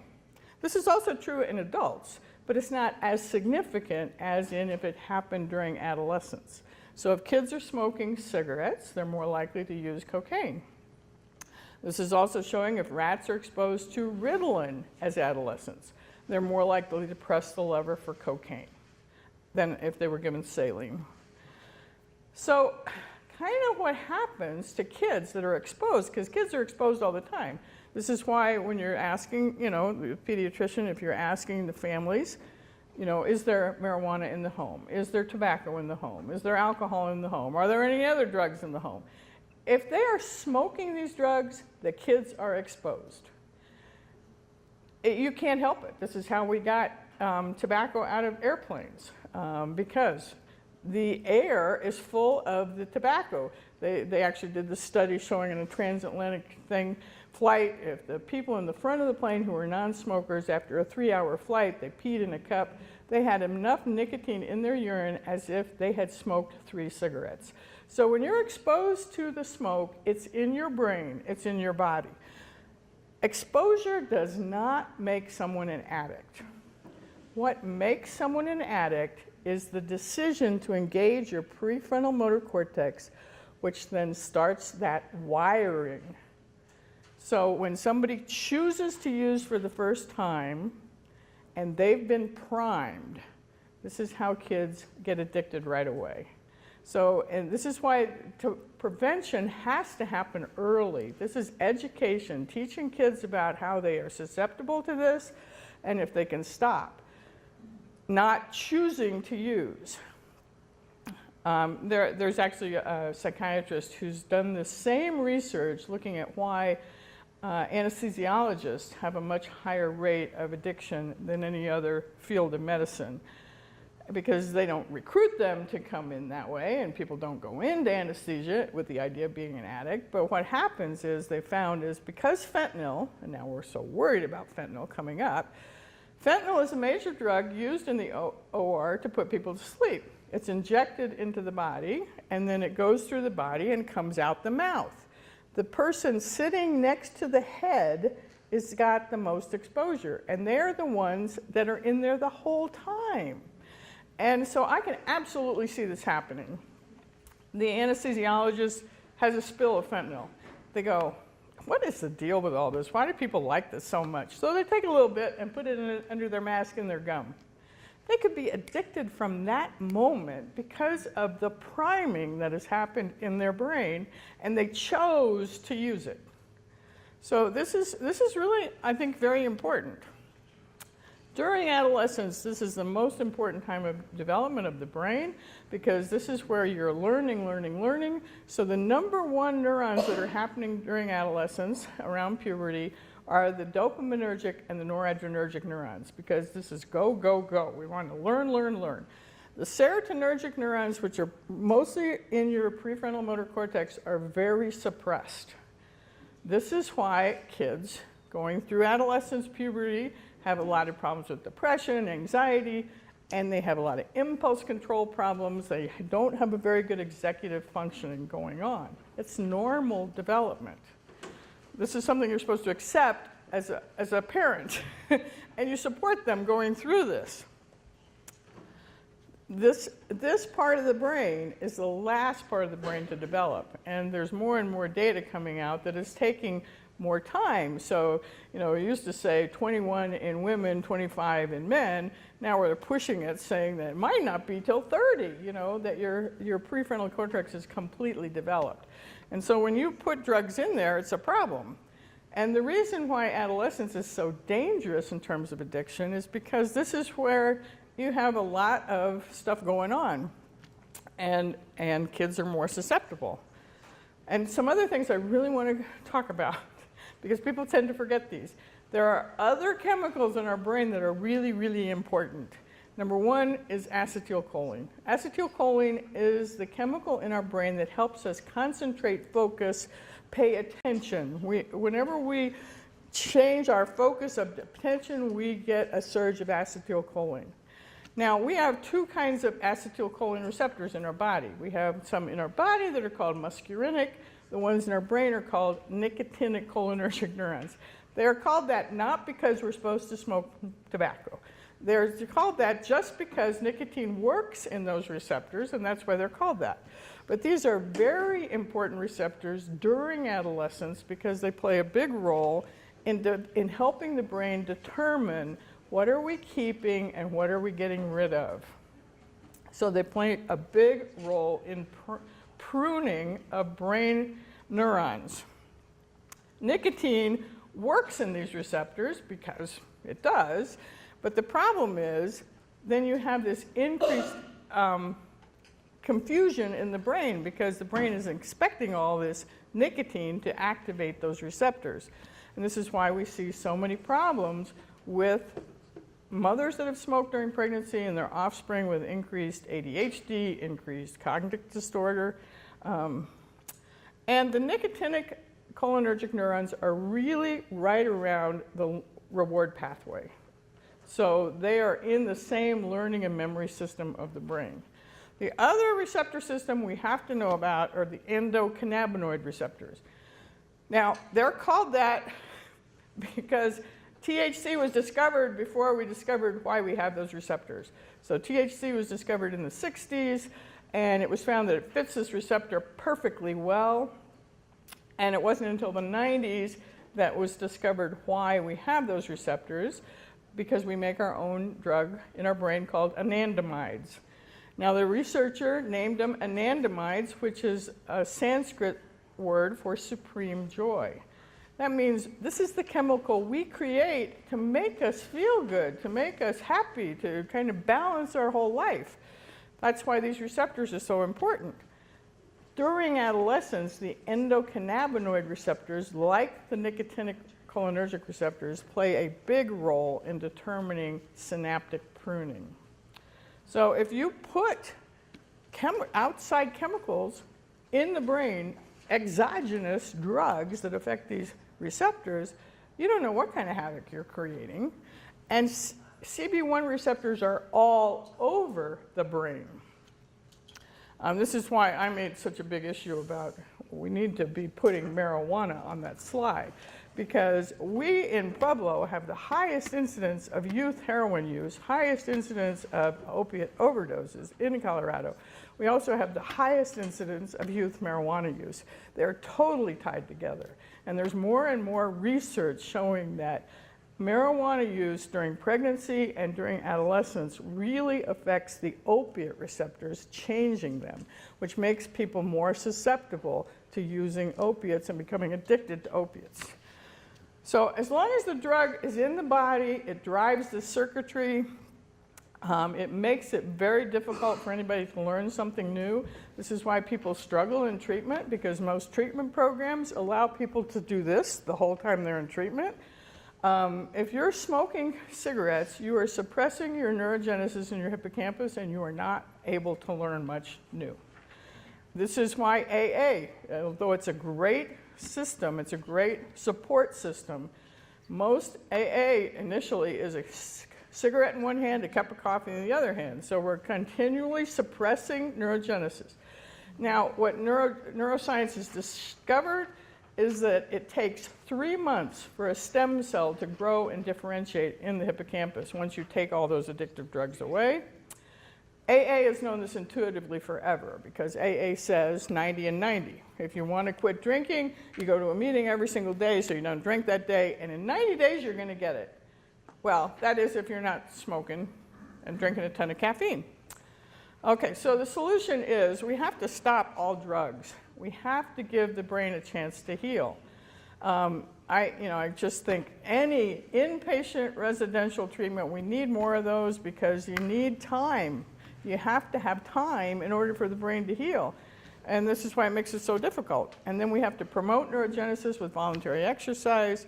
We have to rewire new neurons. You've got more than 100 billion neurons, right? So you've got other neurons you can rewire. But you have to remember, if you put the drug back in the system, you're just firing that old neuron. And that any smoker knows that. If you smoked a pack a day and you quit, you cannot go back. You go back to smoking one cigarette, you're right back to a pack a day because it is wired into your brain.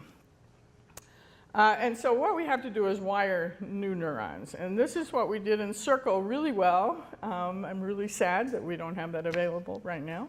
Because we had an environment that was totally drug-free, 90 days. People have a chance to recover, their brain recover, and we teach people new things.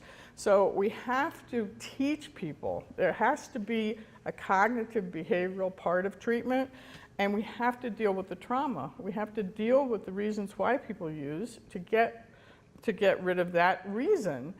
And then we have to teach people stress management techniques. And I know Dr. Goerke had a slide that said AccuDetox, and I'm not sure anybody really knows what that is, but it is really an awesome solution, part of the solution.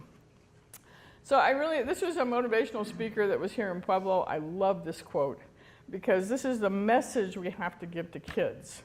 And basically he said, you were not born a winner, you are not born a loser. You are born a chooser.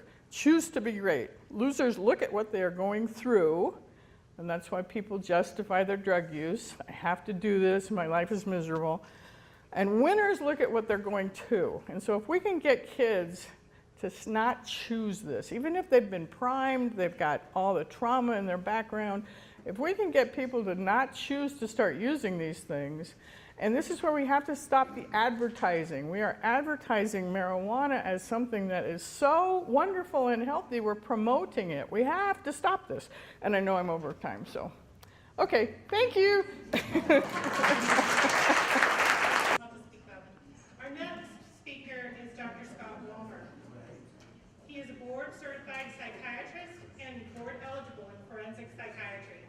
He is a graduate of University of New England College in osteopathic medicine in Bickford, Maine, and completed his residency in adult psychiatry at the Institute of Living of Hartford Hospital in Hartford, Connecticut. Dr. Walmer completed a fellowship in forensic psychiatry at the Division of Law and Psychiatry at Yale University School of Medicine.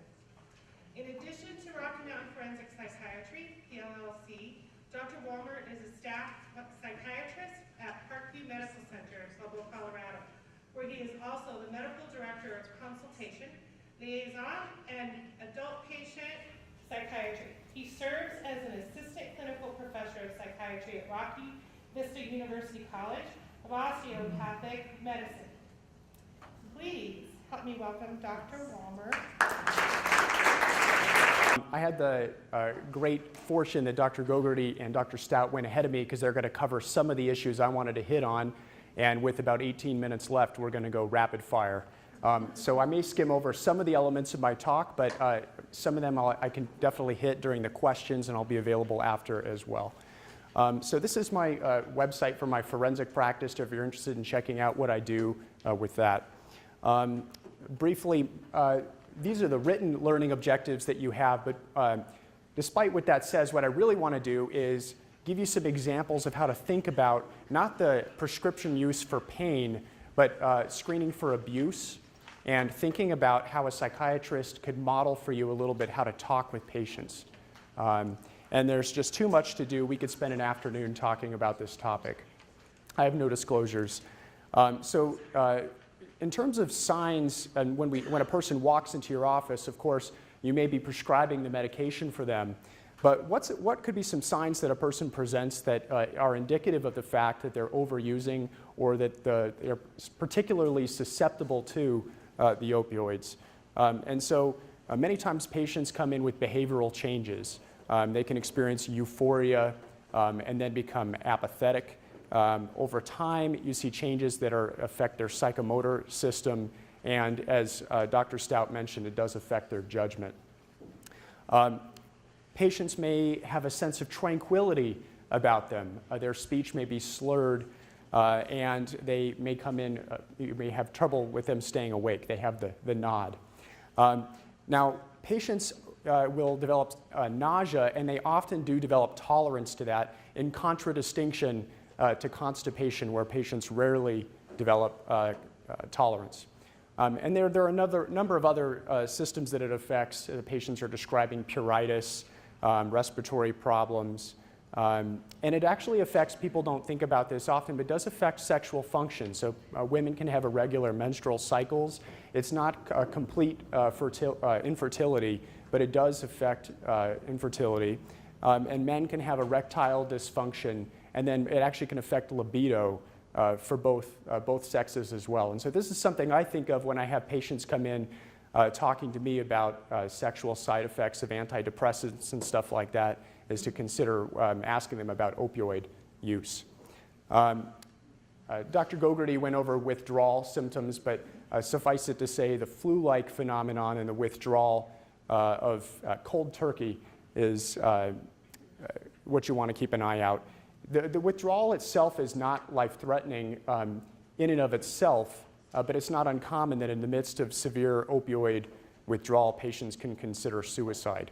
And there certainly are a number of behavioral changes we can see.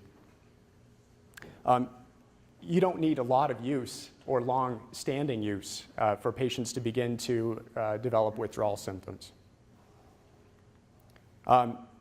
These are some, when the question, who is at risk for developing opioid dependence? Dr. Stout went over a lot of really wonderful neurobiology, and we've already talked about early trauma. These are the, when people have the signs of this, they don't walk into your office screaming it. And so there are some, these are empirically validated risk factors. So younger individuals, that you have a past history of opioid abuse, that they're concomitantly prescribed psychiatric medications. That is probably less about the medication in and of itself, but about the fact that 50% of patients who have mental illness have a comorbid substance abuse problem. So it probably speaks more so to that. But certainly a diagnosis, being diagnosed with major depressive disorder is a risk factor. And then not unique to opioids, but all drugs of abuse, there are some other factors. I've got 2 slides of risk factors, and on this particular slide, I want you to think about a criminogenic, antisocial personality individual, and let's walk through these slides and think about how these could all have a confluence in that type of individual. So a family history of drug use, of criminogenic behavior. They have a history of unstable family relationships. They may have a history of abuse, presence of comorbid mental illness, impulsivity, and novelty seeking. History of aggressive behavior in childhood, a lack of parental supervision. So a lot of these are features that I see in individuals I evaluate in correctional settings. And of course, if you're thinking about prescribing opioids for the management of pain in a person who fits all of these, you might want to think about it a little more carefully in terms of are there non-narcotic options to use. Some other risk factors would be an early onset of use, that the person is in a time of transition, such as transitioning to college, divorces, stuff like that. Poor social skills, academic failure, experimentation with drugs, easy access. I think there's a theme today that access is extremely important, and then community poverty. So we do have some strikes against us here in Pueblo. There also are protective factors. Many of these are sort of antithetical to what I just said. So having good self-control, having growing up in a positive, nurturing family is certainly protective. Academic success, a less poor community.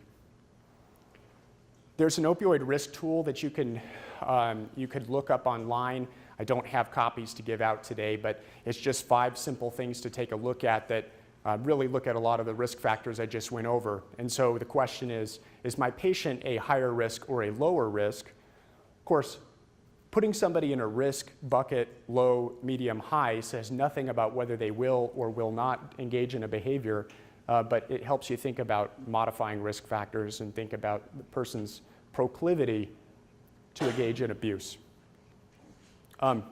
So Dr. Stout talked about the idea of addiction as a disorder of the brain. I really want to underscore a couple points there.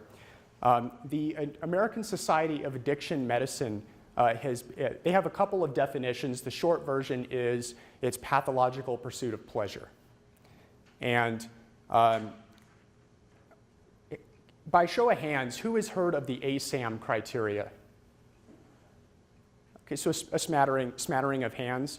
The ASAM have put out criteria that are really helpful at thinking about how do we assess the needs of our particular patient? What can we do for them? Where do they go? It's really about looking at the whole person, thinking about different domains. These are the 6 dimensions. Their risk of withdrawal and intoxication. Are there biomedical problems, psychiatric concerns? Where are they at in terms of their readiness to change? What about relapse? What about the home environment and factors related to recovery? By thinking about each of these domains specifically, you have a semi-structured approach to think about how to not miss a very crucial element to the treatment of this particular person. Unfortunately, these are copyrighted, so I can't go in more detail, but it's worth taking a look at. The ASAM criteria, go to the ASAM website. So this is really, we used to think that addiction was about the drug.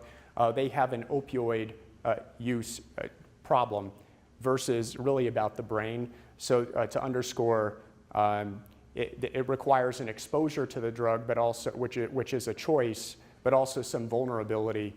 And the cannabis literature is particularly concerning to me with regard to opioids. So the question earlier at one of the breaks of how do we prevent, it's not just about thinking about eliminating opioids. We have to think much more broadly than that.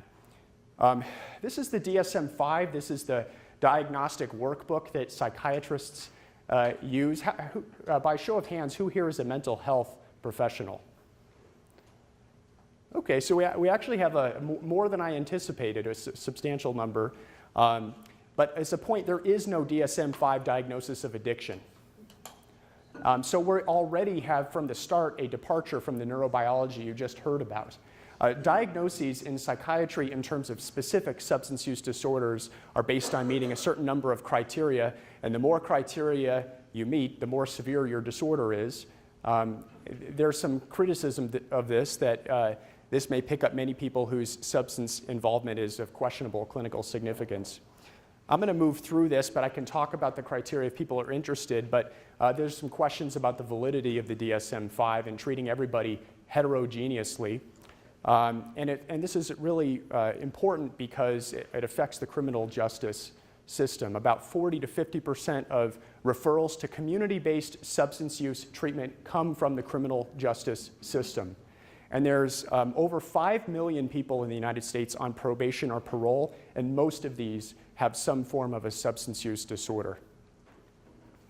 So now what I want to do is pivot and give you some boots on the ground stuff of how to talk to people.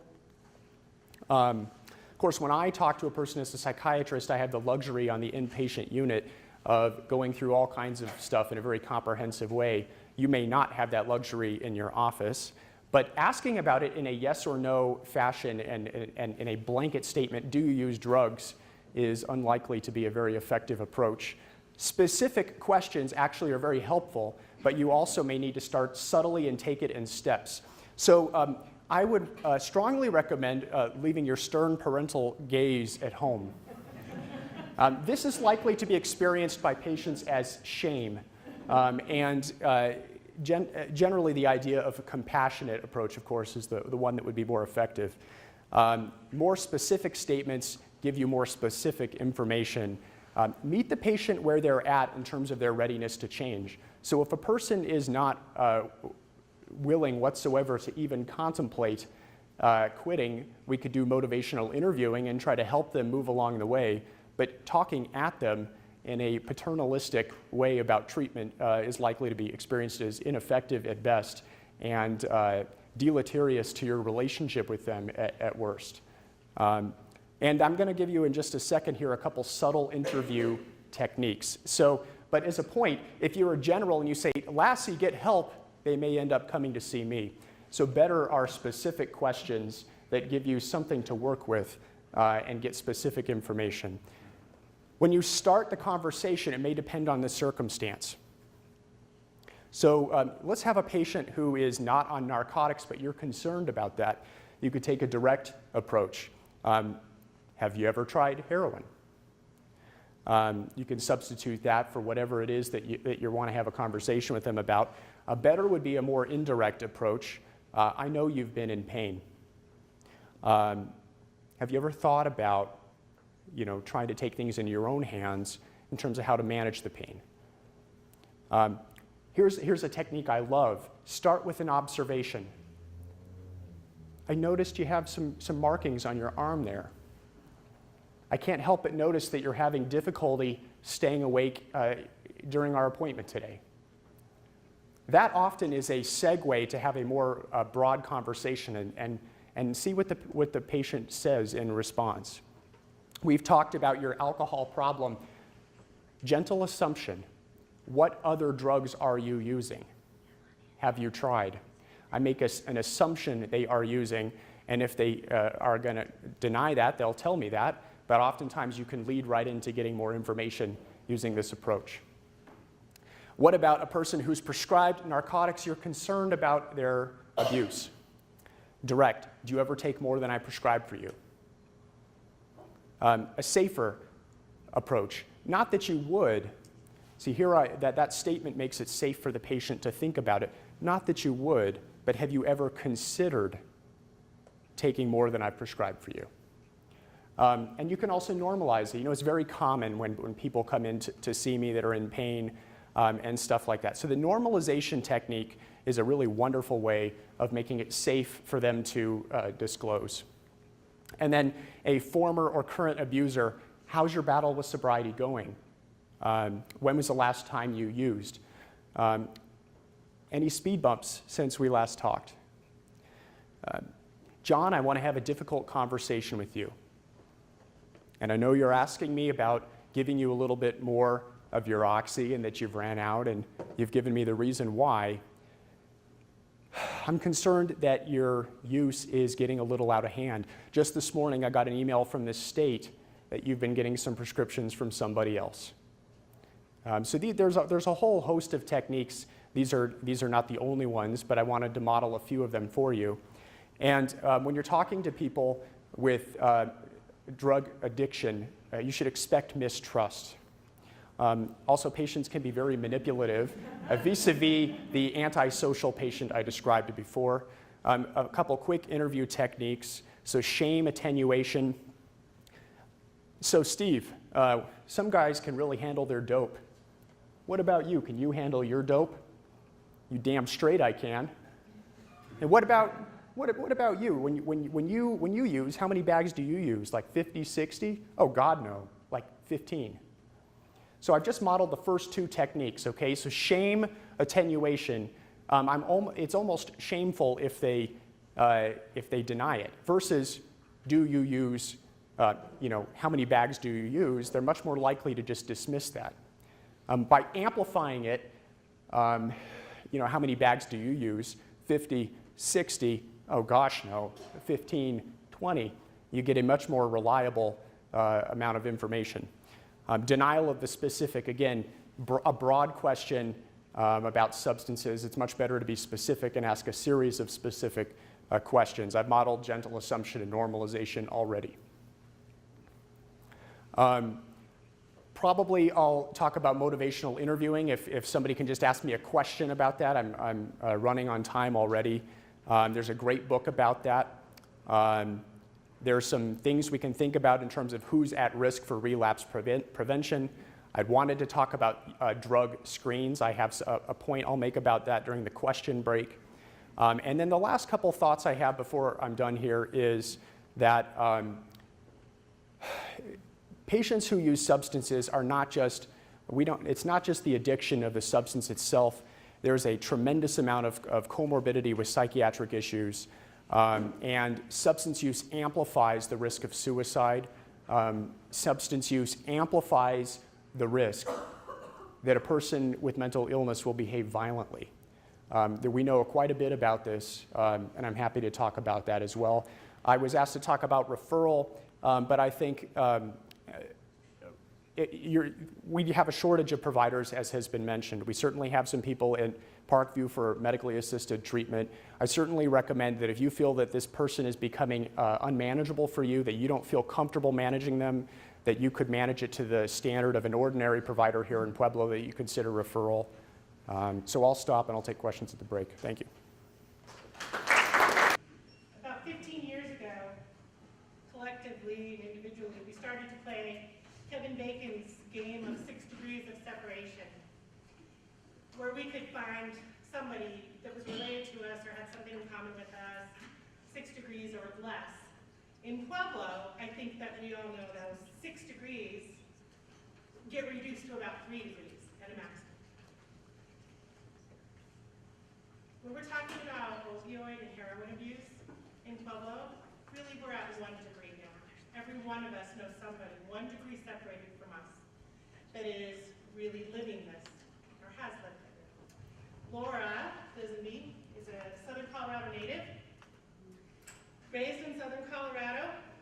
She studied psychology at CSU Pueblo and earned a Master of Science in Organizational Leadership and Management from CSU. She is an Army veteran, former Vice Commander of the American Legion, and currently works in sales for Farmers Insurance. She is someone we all know separated by just 1 degree. At the same time, she is a unique individual. Please welcome Ms. Laura Lisenby.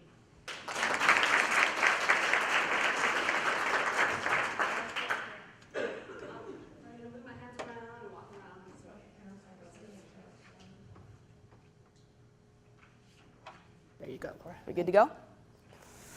All right, so again, I'm Laura. I'm a heroin addict. There's no question about that. Absolutely 100% a heroin addict. I will have 2 years sober on November 3rd.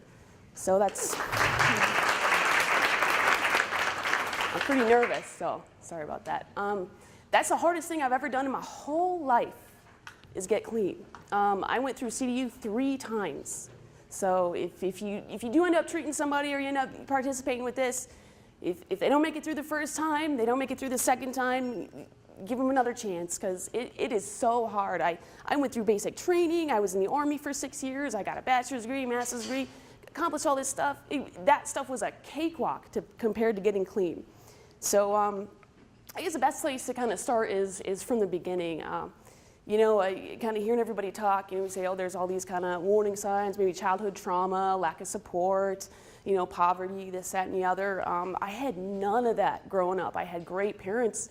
I grew up next door to Dr. Hines. My dad was an OBGYN. My mom was a nurse. Weekends at the family ranch. I did great in school, went off to college. So, you know, I thought an addict, especially a heroin addict, was, you know, somebody in an alleyway, they were filthy and they were sick and, you know, they could never have a job or this, that, or the other. Like, never was that ever going to be me. So nobody ever wants to become a heroin addict. Like, you never wake up and say, like, that's my goal for today. I just can't wait. So when I went away to school, I went to ASU. I made it about 1 semester. If anybody knows anything about ASU, that's a party school.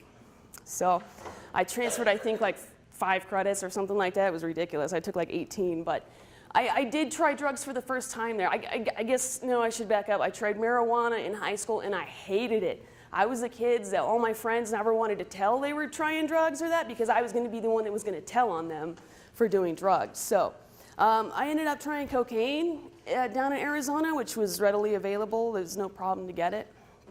And so I messed around a little bit, but I was doing very poorly, so I came home and started school here. And that was kind of depressing, you know. I had never failed at anything, and so I had to come home. And I just kind of started hanging out with some old friends again. And one night, we're just hanging out, and about 2005, so you guys remember how accessible OxyContin was back then? Like, everybody had OxyContin. They were sitting on the couch one day, just, you know, talking amongst each other. Again, not wanting to tell me because I'm the tattletale, right? So I kind of figure out what's going on. I'm like, hey, what are you guys doing? We're going to get some OxyContin, but don't judge us, don't tell on us, you know, this, that, and the other. So for some reason, you know, maybe it was what I was going through, how things were going. I said, hey, I got some money. Can I try it? And so I did, and that biggest mistake of my life. I ended up, I used it by snorting it off a toilet. That's so, I don't know, you see it in the movies, it's not really cool. But it was the most amazing feeling I'd ever felt in my entire life. I can't even describe it. These opiates, what they did for me was unbelievable. I probably compare it to like maybe the rush that you get jumping out of an airplane. It was just this intense rush all over my body. And so I loved that. And and I was having a rough time, right? I'd never really experienced any type of trauma, or I didn't know how to deal with that. So I'll just get high if I feel bad, right? That makes it better. So I continued to struggle for a couple years, and it was so easy to get that, I used as often as I could. Luckily, I didn't become physiologically dependent at that time. So I had struggled for a couple years, and I had a friend he was killed in Iraq. And so, I ended up kind of really getting motivated by that to kind of do something with my life. I don't know why, but I just ended up getting inspired to enlist. So I went to the Army, I went to the Reserve, and I did very well. I got clean. I was, serving in the military. I came back and went to school. I finished my bachelor's degree. I actually went to work for the university. I was serving on, boards and setting up, big events like this, and working at the American Legion, and I started a master's degree. And so at that time as well, my military career had kind of come to an end, and so I was a little disappointed by that. I served honorably, but it was done, and I fractured my hips while I was in, and so I was entitled to some VA care on my way out. And I don't know if any of you are familiar with how the VA prescribes meds, or how they did at that time. It was like around 2008. So you would get 3 months worth at a time. So you got a big bottle that they mail to you. So a big bottle of Percocet that they're sending me. And then, so I'm taking this Percocet, I got plenty of it at a time, and then I was not entitled to VA care anymore. And so the drugs stopped coming. So, I think I lost a mic. Sorry about that. So at this point, I had actually, it's not clipping. I just hold it? Okay. Yeah, so at this point, I had actually found someone in my apartment complex that had access to Dilaudid. And so Dilaudid, I'm not a doctor, I don't understand how all those chemicals work, but in my opinion, it was 10 times stronger than what I was used to taking, even the OxyContin, this, that, and the other. So it was right across the hall from me. I had readily access, and I had plenty of money. I was working full time, I was getting a master's degree, so I had student loans, I had education and a drug habit to pay for, so I got a lot of student loan debt now, but I had plenty of it, and I had a tolerance that was through the roof. So for a while, I started using that, and then I did become physiologically dependent. And of course, the DEA started coming down, drugs started disappearing, but heroin was available. I really do think that it's easier here in Pueblo to get heroin than it is to get a bag of sugar from the grocery store, because heroin is delivered. You got to get up and go to the store and get the sugar, right? So you just send a text message and the heroin's at your door. So I did end up, running into another friend, and he had introduced me to some heroin, and I was smoking it at first, and then I used for a couple years just smoking it. Of course, physiologically dependent, have to have it every day. I was working. I finished a master's degree. I was serving on all these positions. How could I be a drug addict? Because I'm doing well, right? Drug addicts, they lose jobs. They don't have money. They're sick all the time, or this, that, or the other. So some of those signs that are usually there that tell us that people are using weren't there for me. So I was able to kind of fool a lot of people for a while. But eventually, I left one job and I went to work for the government, and I was making a ton of money. But when you work for the government, they drug test you a lot, especially when you're handling like biohazardous chemicals. So I didn't last too long. I had a hot UA, and things started to kind of fall apart. And so that's when the science kind of came along that, hey, something's wrong here. I was bouncing from job to job. All of a sudden, I'm making good money, but I never have money, this, that, and the other. And in the meantime, I had developed such a tolerance that now heroin had become so expensive. So I had figured out that while I was in the Army, they had taught us how to start a saline lock, how to give IVs. So I knew that, hey, syringes are available. Why don't I just try this just once? It's always, I'm just one more time is like your mantra when you're an addict, just one more. And so I tried using intravenously, and then that just changed the game altogether. It was like that first time all over again. That amazing feeling, that incredible feeling, and then you just chase that. So that started all over again, and pretty soon, within 8 months, I'm jobless. I can't pay for my apartment, can't pay for this, can't pay for that. And so my parents, being in the medical field, they knew what needed to happen. So My father was sick at the time, so that was kind of that emotional trauma that kind of, why I stumbled the first couple of times coming out of treatment. But I did end up checking into CDU. And so I can tell you 100% without a doubt, I wouldn't have a single day clean if it weren't for medically assisted treatment. I went in with that intention of like, hey, I don't want to come out of here on Suboxone, doc, I've heard of that. No, I want to be out of here and I want to be, completely straight. And I had never heard of anhedonia before.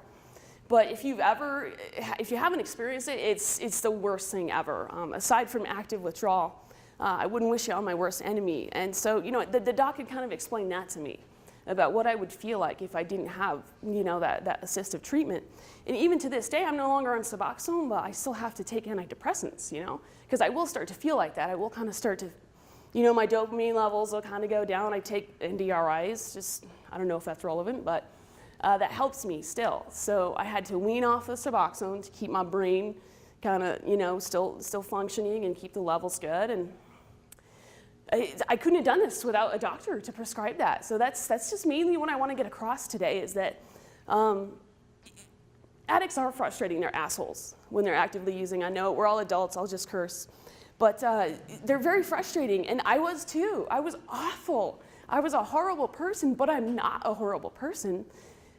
But I needed that help. I needed that treatment and that care to get through that. So I kind of blew through everything I had to say because I was so nervous. But if anyone would like to ask any questions, I'd probably, if you're curious about anything from an addict standpoint. I think I still got 10 minutes. Can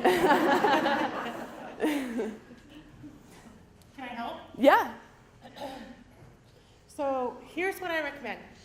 Laura has a perspective none of us in the room have firsthand. Wait, I'm sorry. That was a massive assumption that I just made. Probably untrue. But here's what I recommend. We have a large amount of time for questions and answers and lunch. Laura and the other two people that just spoke are going to be at a panel right here for questions and answers. So unless there are some immediate questions, I would recommend we start lunch now. Is lunch ready to go? We start lunch now, get your food, reconvene at the tables, which is loud. There's not a lot of sense in doing question and answer during that time period. When we all sit down, and by the way, our panelists need to insert themselves at the line at the beginning. When we all sit down, then we can go through some questions and answers while we're enjoying lunch. Is that fair? Cool. All right.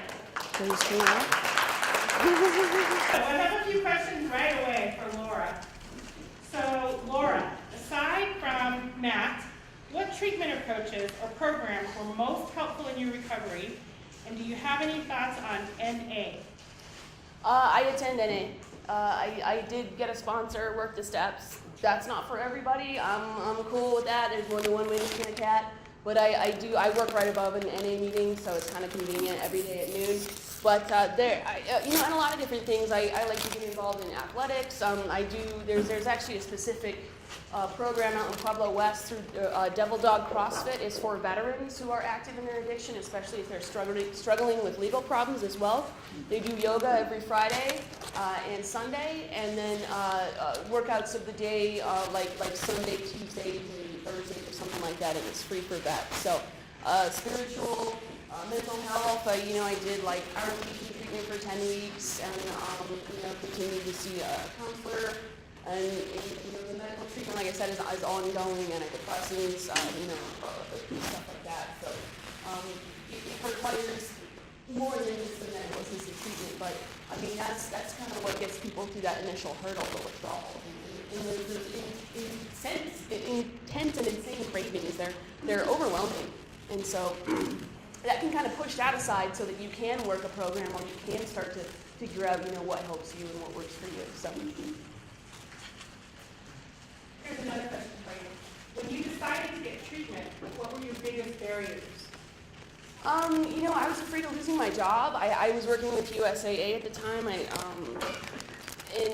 was kind of already on the verge of getting fired because I had missed a lot. I went through, my dad had cancer, and of course I was using, so I was never there. But that was one hurdle. There really weren't a lot. I went through CBU. I chose that one. because my parents being in the medical field were familiar with it.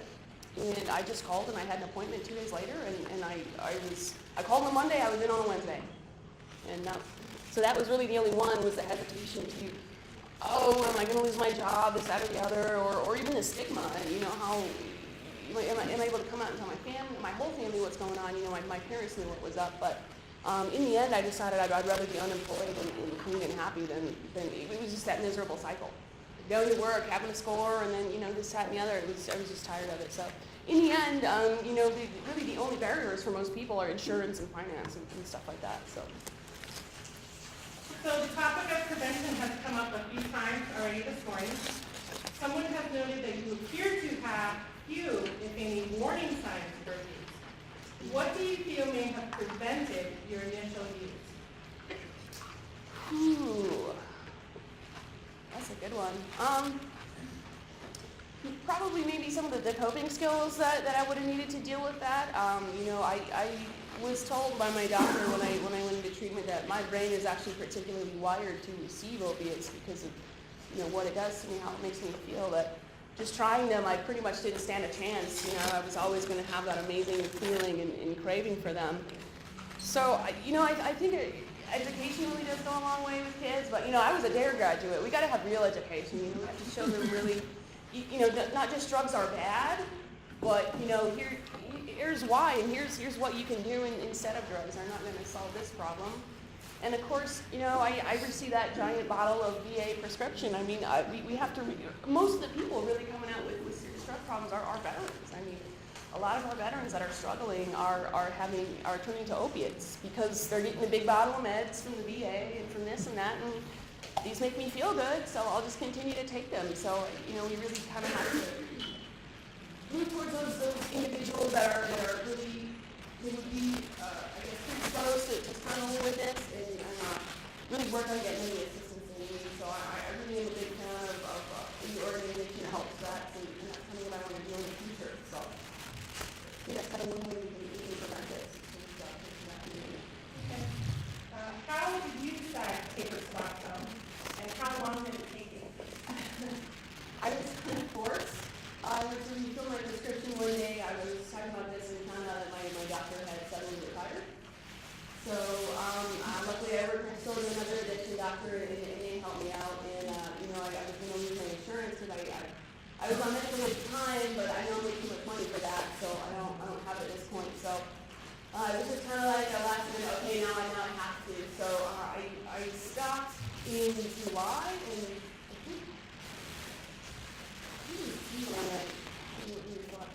but I had to go about 2.5 months.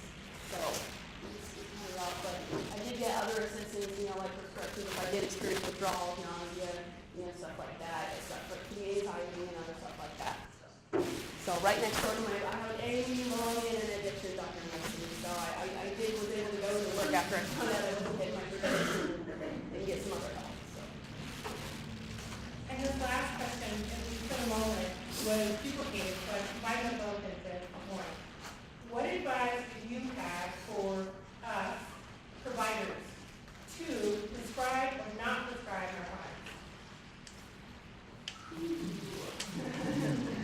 Oh, man. I'm not a doctor, so I can't tell you how to be one. If you think somebody's in pain and need, I know you got to pain. Pain sucks. I fractured both my hips. I needed that medicine at that time. But I think, we really need to be monitoring our doses. And, this chronic pain, there's so many studies out there where we're hearing we don't need opiates to treat chronic pain. That's really not the issue. But, I do support it for acute pain. And like I said, I can't tell you how to do that. But there's so many alternatives coming out there. I just think people don't mind. That. I know we're not big fans of marijuana. So some people, I'm in the middle of the lane, but I do think there are many things out there like it or alternatives that can be used. So I guess just keep an eye on the research and keep an open mind. I think that there might be more questions later, but that's all I'm saying. So I have one for Dr. Mullen. So you did just completely went over it, but on drug prevention, you would like to know that from the clinical perspective. question was, can I please elaborate regarding clinical elements of relapse prevention? And again, this is a topic we could do an hour or 2 hour long seminar on. But there are clinical factors for people that enhance their likelihood of going into relapse. So some of them, just briefly, would be a person who is alone, a person who's tired, a person who's hungry. We're talking about meeting some of the basic needs and compassionate human care. We know that if you take an environment, and the ASAM criteria really addresses this, we can take them in and we can go ahead and do the surgery for the endocarditis, and I'm going to discharge them from the hospital and put them back exactly in the same environment they were using. That's an issue in terms of relapse prevention. Sometimes it gets at, I think, what maybe a little bit of what you were speaking to. So although her story was not one of the abusive parents and stuff like that, it was nevertheless a time of transition. You were in college. I think you identified that some coping skills might have been helpful. Sometimes it's worth educating people ahead of time, giving them some tools. So a very specific one would be some skills at how to say no. So they're in an environment and somebody says, I'd like you to, would you want to hit? Not right now. There's some specific dialogues and things that you can work with people. But a person who's primed to be prepared to face exposure and how they're going to work through that problem ahead of time, it's problem solving. Dr. Stout mentioned a judgment problem. These individuals there's deficits in executive functioning. Executive functioning is not just the frontal lobe. It's the coordinated ability of different parts of the brain to work together flexibly to accomplish a given goal. If we have people that have deficits in executive functioning, they're not going to be great at solving problems. So sometimes it's medications to help with that. Sometimes it's basic therapy. Sometimes it's very basic skills, and those can be very helpful at preventing relapse.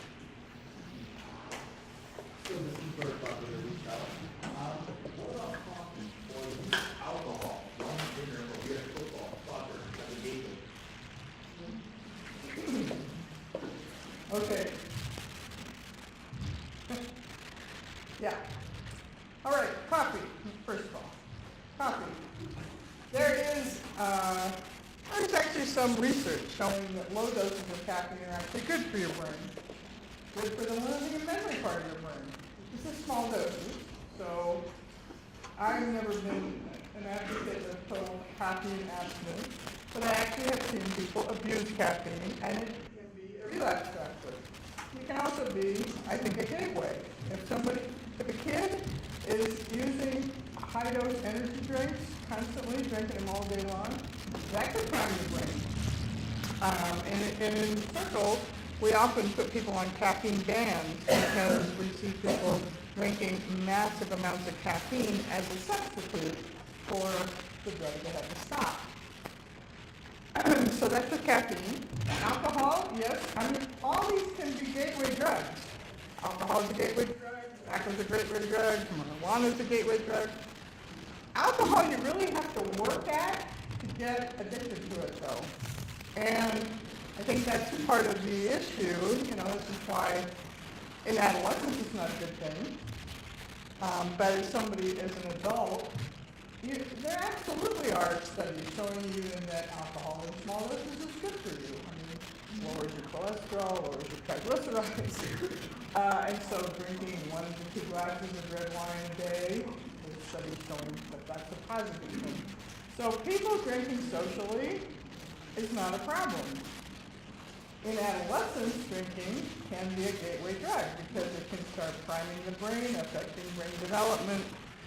So this is why we encourage kids not to drink. This is why we have laws about the age limit for tobacco, alcohol. Now, my big concern with marijuana is this high-potency marijuana. Back in the 60s, we had 2% THC. And so when we legalized this, I'm thinking, this is like alcohol. So yes, there are people that can socially smoke marijuana without a problem. Adolescence, not a good idea. As I went over, really affects your brain development. So we need to, make sure kids are not doing it. But then this high potency THC has been a nightmare in my opinion. With the shatter, the dab, all these things. When you make a drug more potent, you increase its addictive potential. This is what we're seeing with all these prescription opiates. I mean, if we were still sticking with just giving codeine, we wouldn't have the significant problem that we have. We've made opiates more and more powerful, they're more and more addictive. Heroin is probably the most powerful pain medicine known to man, but it's also very addictive. So, it's about the potency and when people start using it. Okay. Well, do you mind if I add a follow-up point to that? And then, so just a couple other points about cannabis, since we're talking about it. When I often get asked, what can you say about the impact of cannabis? Because people come in to see me and they ask if I can prescribe it for them on the inpatient unit and things like that. And here are 5 things I can tell you unequivocally from strong data. That people who are younger individuals who use cannabis are less likely to graduate high school. They're less likely to graduate college. Individuals who use cannabis are at a statistically increased risk of developing dependence on other substances such as opioids. There's a cohort of patients who have a specific genetic vulnerability who use cannabis, and similar to this one-hit type of thing, suddenly present with schizophrenia. There's a substantial correlation in this population of a risk of developing schizophrenia, and the suicide risk is also amplified. Now, the most common psychiatric patient I see who asks me about cannabis are military vets who either have a diagnosed PTSD or they certainly believe that they meet criteria for PTSD. And the literature about cannabis and PTSD is also very interesting. In studies that follow up patients with PTSD, 40% of patients have exacerbated PTSD symptoms. And that also that we know that patients with PTSD also, separate from what I just said, have a higher suicide risk. So some concerns about cannabis from my perspective. I would revise the right to change my mind if new data came out, but I just had to make those points.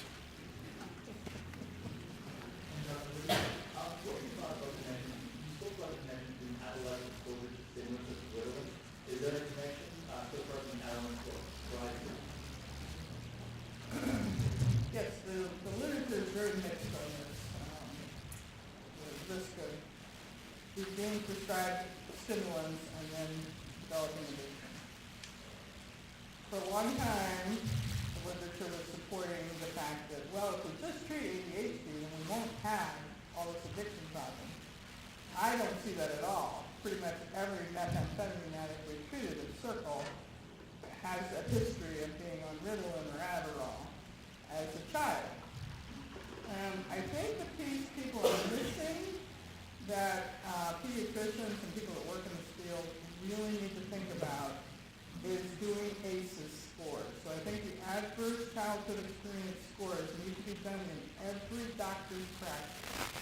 Because I think there probably is a place for the use of Ritalin in kids that have ADHD, so there should be somebody who's really diagnosed with that, and in a family where there's no real problems, that the family is really monitoring this. This is all about being used in school, and so it's used just for school. It's not used at home when there are vacation holidays, like during the summer, the kid is not on it at all. I think that's a possibility, and then low dose. But if you think about the literature on long-term potentiation, if these kids are in an environment where they're stress, trauma, abuse, they already have long-term potentiation. You give them addictive drug, they have a very powerful response to that. So they're much more likely than to abuse it. So this is where I think we need a lot more research. Because in my practice, I've just seen really negative. But of course, I'm treating the people who are better, and who have had serious problems. Hope that answers your question. So I have a question by you about the woman. How can we promote continual hygiene, especially when we know that patient is using drugs to treat psychological and physical things? How can we promote mental hygiene? Well, I mean, this is my place for pushing, teaching the coping skills. So really working with people on how do you work with your, issues without using drugs, because this is using that motivational technique of figuring out, what is underlying all this, why are you doing this, and then teaching them skills. And this is what I really like about active detox. I know we haven't really talked about that. It was on the slide, but I'm not sure anybody really knows what that is. So this is a 5-point ear acupuncture protocol that really helps people relax and calm down. It actually can detox people off of heroin. I'm curious about it. It's amazing. But doing that, helping people learn how to calm down so that they can sit still, so they can start learning other things, teaching mindfulness, teaching people biofeedback. This is some of the things we use in Circular, teaching people heart math, which is a biofeedback technique, which is pretty awesome because it has a computer-based program where you can get immediate feedback and you can play all kinds of games. And I think the more that we teach people things like that, using acupressure points, tapping, emotion freedom technique, there's all kinds of things people can learn and we can teach so that they can utilize these things as opposed to using drugs. Did you have anything else to add? It starts by destigmatizing mental illness as well. There are a lot of studies that show most Americans would not be comfortable having a person with serious mental illness as their neighbor. And 2/3 of Americans believe that an individual with schizophrenia is much more likely to be very dangerously violent than not. In reality, most people with mental illness are not categorically violent and are scarcely more violent than the ordinary person. There are some certain exceptions to that. And we need to, whenever there's a mass shooting in this country, the knee-jerk reaction is, let's write editorials about how the mentally ill need to be locked away. This is, from a psychiatrist perspective, hogwash. So destigmatizing, we have to create a culture of acceptance and that it's okay to explore and talk about. Educating yourself a little bit. I wish I had an afternoon I could go through and how to help you screen and think about all kinds of different psychiatric disorders. I don't. But being aware of the sort of warning signs and early presentations of different types of mental illness, to ask the question. And then we're really talking about some of the longer term issues that we were talking about this morning with regard to how do we change communities? How do we change, a family that moved here to Pueblo so that they can be near their incarcerated son in Canyon City, and meanwhile there's drugs in the home, and the kid grows up and learns that, well, dad used heroin, and dad has anger issues, and I have anger issues, and so, there's a lot of non-biological familial inheritance that goes on here. So those are just some additional thoughts. I think you made some great points. So the next question is probably better for the next presentation that Dr. Hammer will give. Do you have any additional things you want to mention? Those questions? Or looking at about drug school?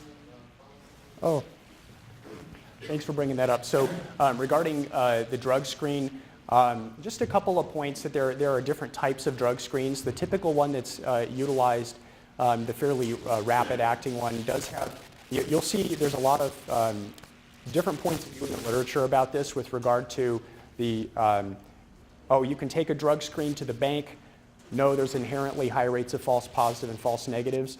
I urge you to have some degree of caution with drug screens, and there are available lists of false positive and false negatives. The second point about urine drug screens is that I think clinicians fail to think about the disconnect between the urine and what's happening at a tissue level, meaning Guy comes into the ER, he's UTOX is positive for PCP, and he's aggressive. 5 hours later, they've checked, and now they've repeated a urine, and now there's no PCP in the urine. And can you please admit him to the psych ward? Yet there's no history whatsoever, and we know he's been actively highly using PCP. Now, at the end of the day, we have to think about how to manage that patient. But just because your urine is negative says nothing about what's happening in the tissue. And then the third point I wanted to make is just related to what does the standard urine screen really pick up? And it picks up morphine and morphine-like derivatives. So it does not pick up oxycodone. It will not pick up fentanyl. So if you guys feel UTOX and your patient is getting oxycodone, that's useless. So you have to order those tests separately. And so that was the point I really wanted to make. Awesome, thank you. And I want to give a round of applause for our presenter.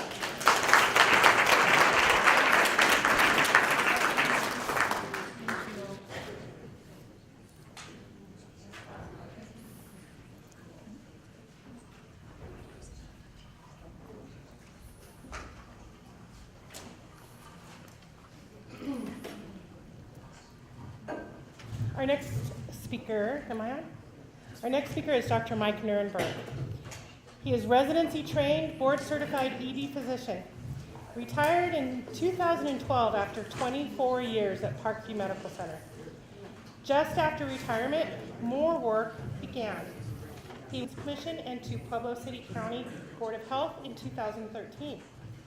He organized the first heroin forum in Pueblo in 2013 and was highly involved in the planning and executing of the first syringe access program in Pueblo in July of 2014 and a second program in 2017. Dr. Nuremberg still volunteers for both of those programs. His volunteer work does not stop there. He became Suboxone waiver in late 2014 and volunteers one afternoon per week at Crossroads.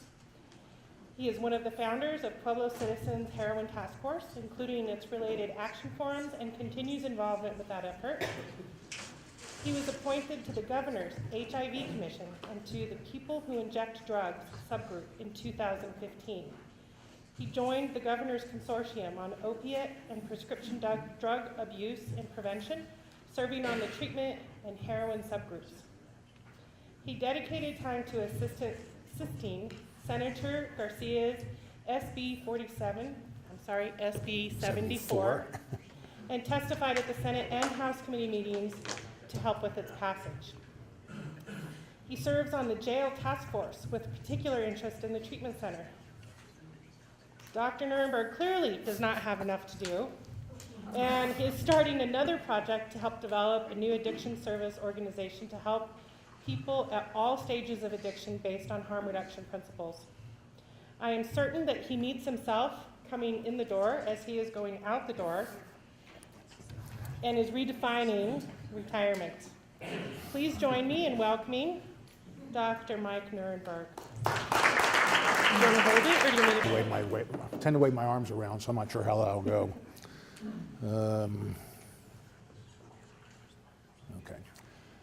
So I'm going to start off with at least talking about harm reduction and syringe access programs.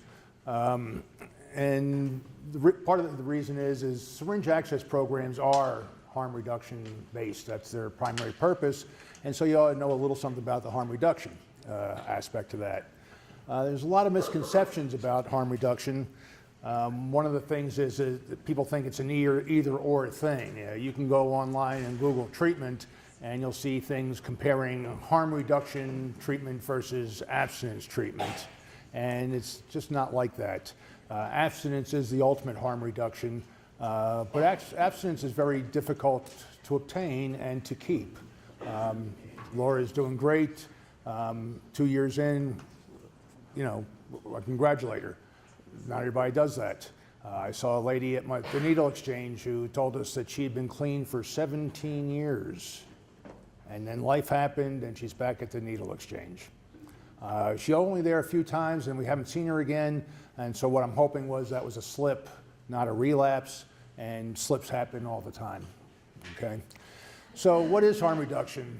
It's a set of principles. It's simple things really to reduce the negative consequences of here it says drug use, but people engage in all kinds of crazy, destructive, insane, harmful activities. People ride bulls. People jump out of perfectly good airplanes. People drive cars. And so what it does, so all that can be, there's harm reduction involved in all that, smoking cigarettes.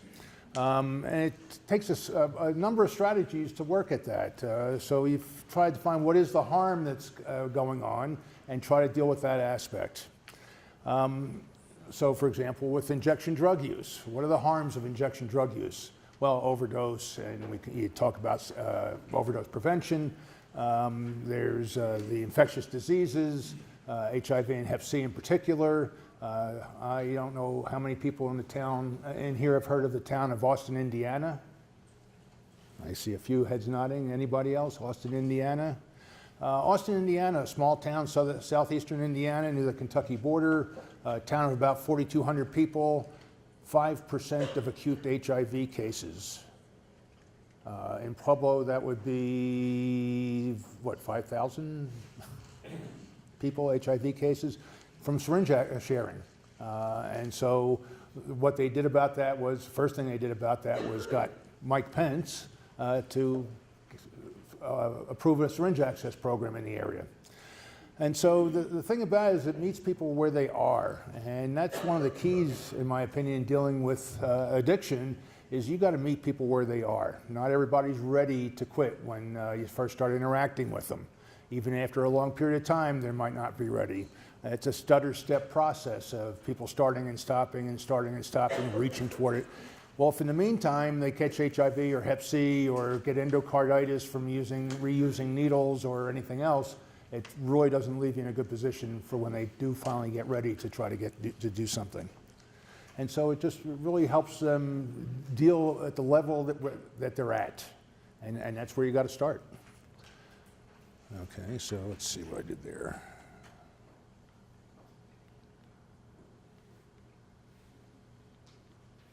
Oh, the arrow?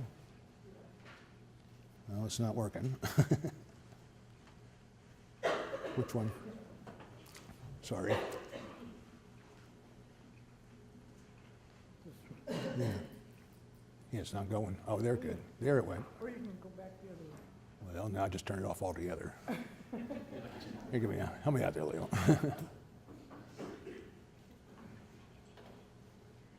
Okay. So what other forms of harm reduction are there? Nicotine gum. Possibly e-cigarettes might be less destructive than the raw tobacco. Designated drivers for people who drink. Safety planning and domestic violence. Housing first, we started talking about that. Condoms, methadone or Suboxone, syringe access, parachutes, hypertension medication. All that's harm reduction. There's nothing magical about that, nothing unknown about that. Doctors have been doing that all along. And so it's pragmatic, it's really not expensive, respects individuality, respects that people are in different places in their lives in terms of dealing with all this. It actually specifies goals and gives you focuses on the risks. So, you know, with syringes in particular, you know, you talk about, you know, alcohol swabs, washing with soap and water, talk about abscess prevention, proper injection techniques. You do all that to at least help them while they're still in the throes of addiction until they're ready to make the next move. Most important part on this slide is that harm reduction is not the opposite of quitting. And that's misunderstood. Like I said, quitting is the ultimate harm reduction. So on to the next phase is talking about syringe access programs. Everybody thinks of it as needle exchange, and it's really not quite that. But syringe access programs, here's a couple of things that are evidence-based that they do. They are very clearly reduce the transmission of HIV and hepatitis C. It's been shown repeatedly, every study that they've done on it shows reductions in HIV and hepatitis C. Why is that important? Well, the lifetime cost of HIV treatment is over $600,000 per individual. Even with Harvoni and whatever the other drugs are for Hep C, lifetime cost of that, at least for the drug itself, is $80,000. And I'm sure there's lab work and doctor visits and other stuff that add to the costs. Syringes cost about 8 or 9 cents a piece. There's improved public safety. They find in most places there are fewer syringes left out in public. And I can tell you down on the south side in particular, when I started operating down there as a syringe access program, when we first started, we'd find half a dozen syringes every weekend. I think it's been 6 months since we found one down there in the neighborhood we work. We keep hearing about syringes all over town. We go looking for them, we don't find them. Last time we did a sweep was when in July. We had 15 people, spent a couple of hours going groups of 5 in 3 different directions and found 8 syringes. 4 of them inside one house had been abandoned. So syringe access programs don't reduce the number of syringes, they don't increase the number of syringes. Protects law enforcement. They found 30 to 40% reductions in law enforcement needle sticks in areas where they have syringe access programs. Taxpayer savings. Most people that get HIV and hepatitis C are on some kind of public health program. Again, syringes cost 8 or 9 cents a piece. And it is evidence-based. In addition, other benefits, and the harm reduction people won't claim that, the syringe access people won't claim that because the studies didn't all show the same thing. But reduction in drug use in the areas around the syringe access programs and reductions in crime around syringe access programs, majority of the studies showed that. Not all of them, so they won't claim that, but there are other benefits. People who access these places recognize the benefit to them and tend to protect them. And so they don't tend to use inject around them, and they tend to try to not do whatever else they got to do right around the syringe access program.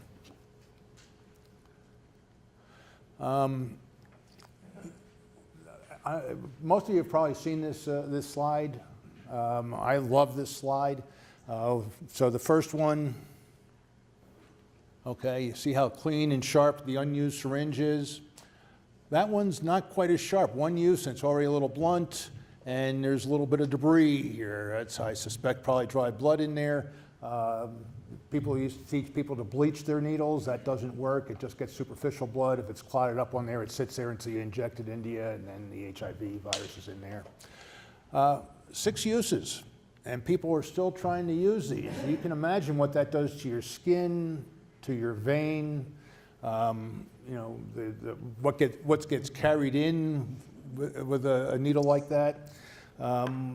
We very strongly emphasize one use, one time, and pitch the needle. We give them sharps containers to put it into.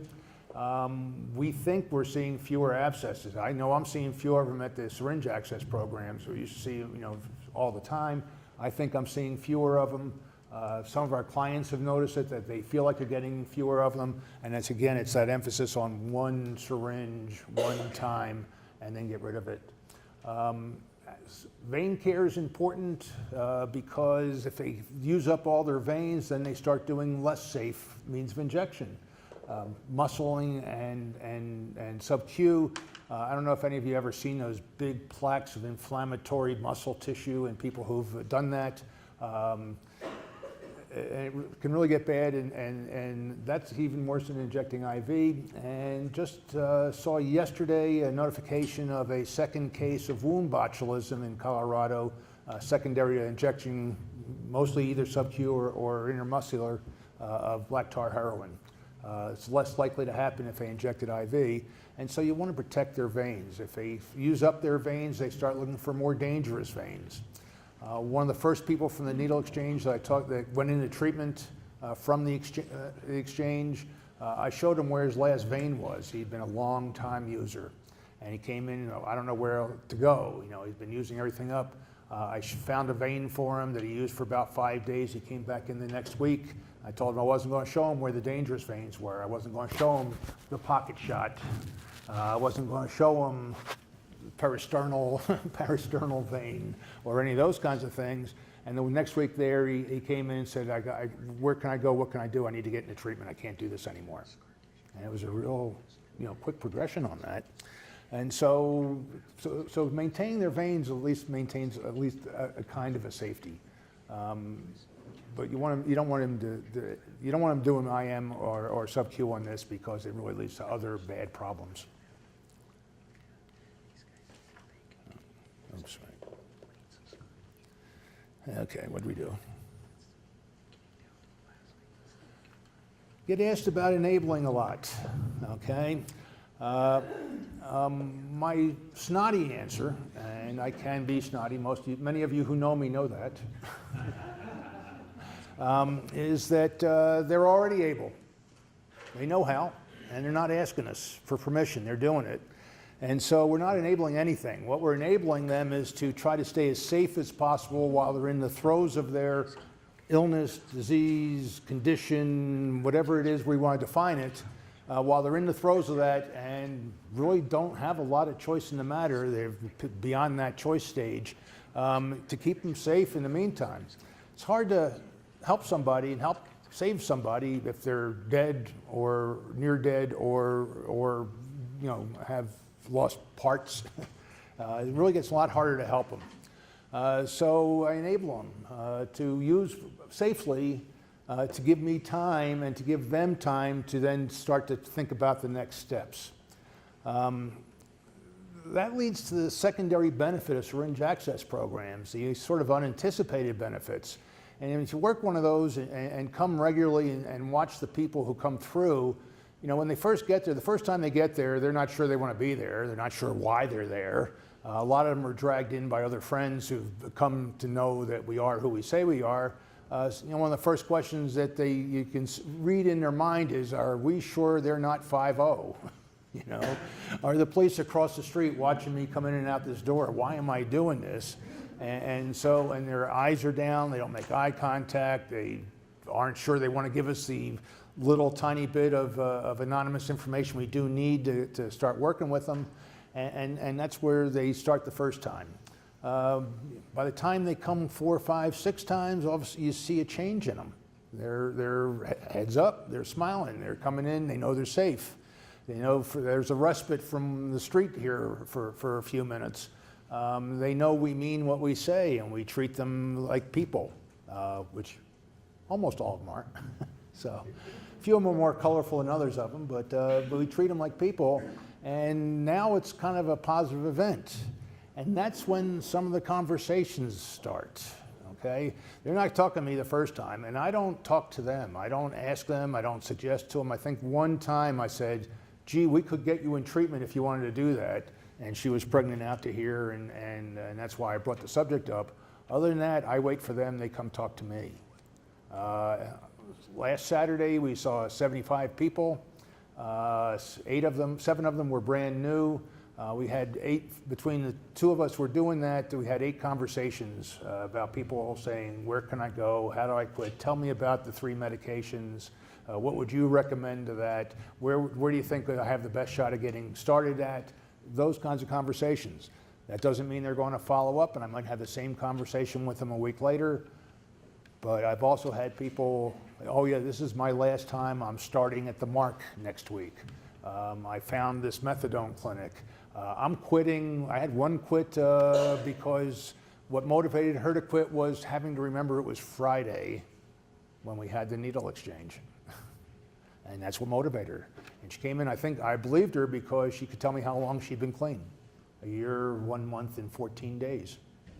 I think that's a sign that they're paying attention to that. So is she still? I don't know, but it's. I'm getting close to stopping. I want 2 more slides I want to show. I find this. I think this is something we all need to look at. So this is 2002. The darker ones are the higher rates of overdose death. You see, not too bad, right? Then, with all the aggressive law enforcement and aggressive continuing what we've always done about it, we've progressed to that in 2014.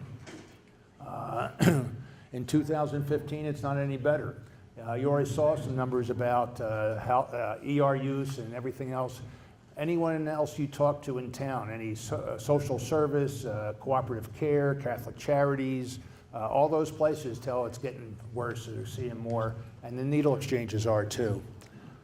And that's Access Point, that's the first one we started, and that's the statistics for 17. You might notice that in July they had a big drop-off. That's when we started up on the second location. They missed a day, it was July 4th, so they weren't open all week. We had actually probably 35 a day that we were already seeing on the mobile exchange that were counted in their statistics, and then they moved over to us when we opened up.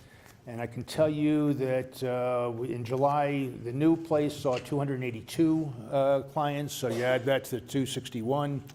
In August, 250, and in September, 286. And so you can add those to the numbers you see there, and you can see it's continuing to grow. Don't think there's a lot of cross-pollination there. There's some, I'm sure, that are using both, but our impression, and I don't have hard data on that, but most of our clients on the south side show up on foot or bicycle, and I think most of them are not going to the north side place. I think they're fairly separate, although there is some overlap. We aren't in competition, we all work together on that. The other thing is they talk about 74, 72% return rate. On the south side one, and I don't have an explanation for this, we're averaging about 88% return rate. Saturday we had a 91% return rate. I don't know why. That seems very high to me. I think that's it, right? That's it for now. You'll see on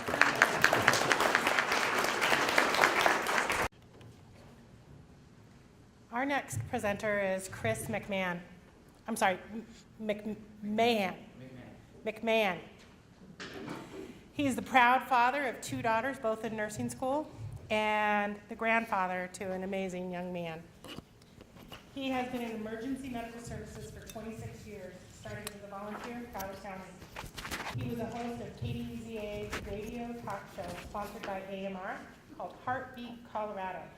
He has worked in Denver and Colorado Springs and is currently an operations supervisor and safety jam developer coordinator for AMR, Pueblo, and he is a Colorado State EMS instructor coordinator. Chris is on the front line in the field. Please join me in welcoming Chris McMahon. This one has a little tinier clip. Thank you. I'm very appreciative for being asked to present this morning. Tom sent me an email, asked me if I'd present. I have been around a long time. Dr. Nuremberg remembers back in the day. I am proud to say I still have more hair, and it's not as gray as his. What I'm here to talk about, a room full of physicians and nurse practitioners, and I'm not here to tell you how Narcan works and any particular things like that. I'm going to tell you what we deal with day in and day out in the field. So here's a little example.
I selected these unfortunately very easily.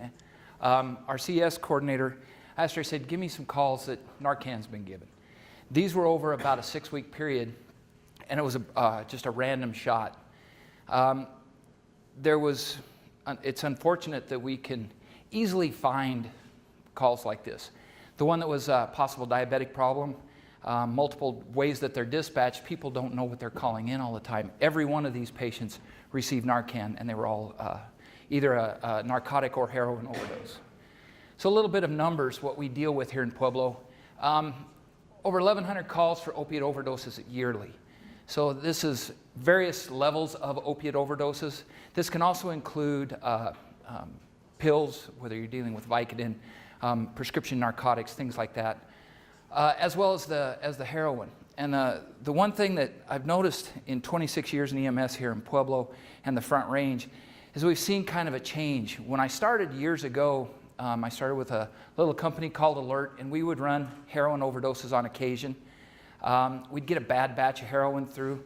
Dr. Nuremberg's talking about the black tar heroin would come through. We'd get a batch that was stronger than what they were used to or mixed with something, and we'd get some people who, or if they shot up wrong, they'd go through a phase of a bunch of overdoses. And then it seemed to kind of ebb towards prescription medications. We started seeing less heroin for a while, over a couple of decades, and we saw a lot more prescription narcotics overdoses. And then some changes were made in the availability of those medications. And unfortunately, there was already a set of addicts that needed access to their drugs. So they went back to heroin. And unfortunately, it's easily accessible here in Colorado and all over the United States, and it's cheaper. So the problem didn't go away with, the opiate addictions didn't go away with removing the prescription medications. It just changed to another drug. So we give an average of once a day here in Pueblo. And the thing that I want you to understand, when we give Narcan once a day, our patients, our 1,100 overdoses, they didn't need Narcan because they were breathing. They were sustaining themselves, vital signs. The ones that we give Narcan to are people that their respiratory effort and their vital status is going to be life-threatening within minutes, if not already. Those are the 365 that we give here in Pueblo alone. So I want to clarify that we don't just give everybody Narcan. It's not a diagnostic tool. It is simply for somebody who is compromised to the point where their level of consciousness, their respiratory drive, and their oxygen saturations are so poor that they are in life threat, and that's why we give the drug. Some things to think about that we deal with, and that's what I'm going to show you with what we see day in and day out. Everybody in this room has probably seen a heroin addict, an opiate addict, maybe even given Narcan. That's not what I'm here to tell you about in a clinical setting in a hospital. I want you to see what we deal with day in and day out. So, a drug house. You can build your own image of what you think a drug house would look like. If you've ever been in areas of big inner cities, they can take on a lot of different images, a lot of different houses get adopted into drug houses. The homeless people will move into them. People who are selling drugs out of areas where they don't want to be noticed will move into these houses. They can take on a lot of different images, from being totally run down to just an area where you probably wouldn't want to live if you go into an area you're shopping for a house, but they can also look like this. Drug houses, the thing with our opiate problem is it's not an income-based thing. The addictions go across all income levels. Now, one of the things with us responding, we do this a lot, and some people have scanners and listen, or if you've ever driven by an address, have you ever driven by a fire truck and an ambulance just sitting in a random place? We respond to these houses, and we'll talk about I'll show you some of the internal views of these houses, but they're very dangerous. And when you have somebody who is going to overdose on opiates or has overdosed on opiates, they're not very pleasant sometimes when we wake them up. So when we know that we're going into that potential, we wait for law enforcement. And it's unfortunate because everybody's taxed. We have to sit around the corner a couple of blocks away with somebody who's possibly not breathing waiting for law enforcement to make sure that we can safely treat them. Things that we have to deal with as we approach. So we wait for law enforcement to approach, and they will enter the scene, they'll make sure that it's safe, and it depends on the type of scene as to what type of entrance they make. If it's a known drug house, we also will escort or be along with them if they're doing a SWAT type of entry, and we've gone alongside them trying to take criminals out and found people who have overdosed in that environment. So the types of entry that they make vary depending on the knowledge of the situation we're going into or lack of knowledge. Then the problem that we deal with is combative patients.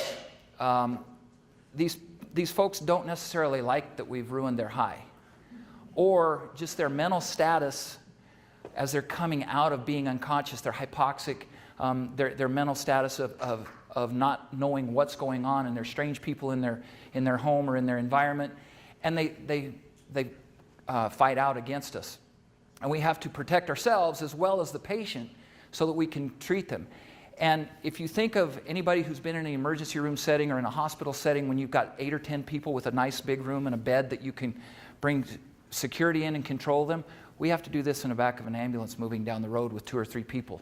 So that's why we have to safely and securely strap them to a cot, which is never a fun thing to do. But these are the things that we have to do to deal with getting them from point A to you guys in the hospitals. The other thing too is combative bystanders.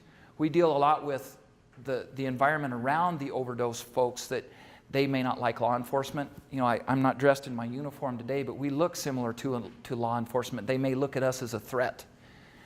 Even though we're there to help, and law enforcement is there to help, they look at us as a potential, they may take me to jail. They may impinge on my ability to get high or do whatever I'm doing because they're here to help my friend or my family member. And it can turn very violent very quickly. So these are some of the environments that we deal with. And I wish I could say these were the worst, and they're far from not the worst. The environments that we walk into, your ability to come in contact with biohazard is extreme. As well as the needles that are around. I do remember one situation walking into a hotel, and there was open needles scattered everywhere and 3 unconscious people on the floor, and this was out in Pueblo West. Those aren't movie scenes. They do really exist. And one thing that we also have with environmental concerns is needles showing up in a lot of places. And I do appreciate everything that Dr. Nurnberg has done with his needle exchange program and how it has positively impacted our community, but we do still find this. And it's a service that AMR provides not only here but across the United States. If you find a needle, call us or call 911 and they will send us out. We don't go lights and siren, but we go out and we find the needle. We glove up, control it, put it into a sharps container and remove it. And we have removed needles from playgrounds, from parks, areas where these folks use these needles and they're in an incapacitated state and they leave it behind. It is a problem all over the United States, but the thing that we always need to remember from this room is it's Pueblo. We want to fix it here. What can we do here? LC spoke today. They have 2 panelists that really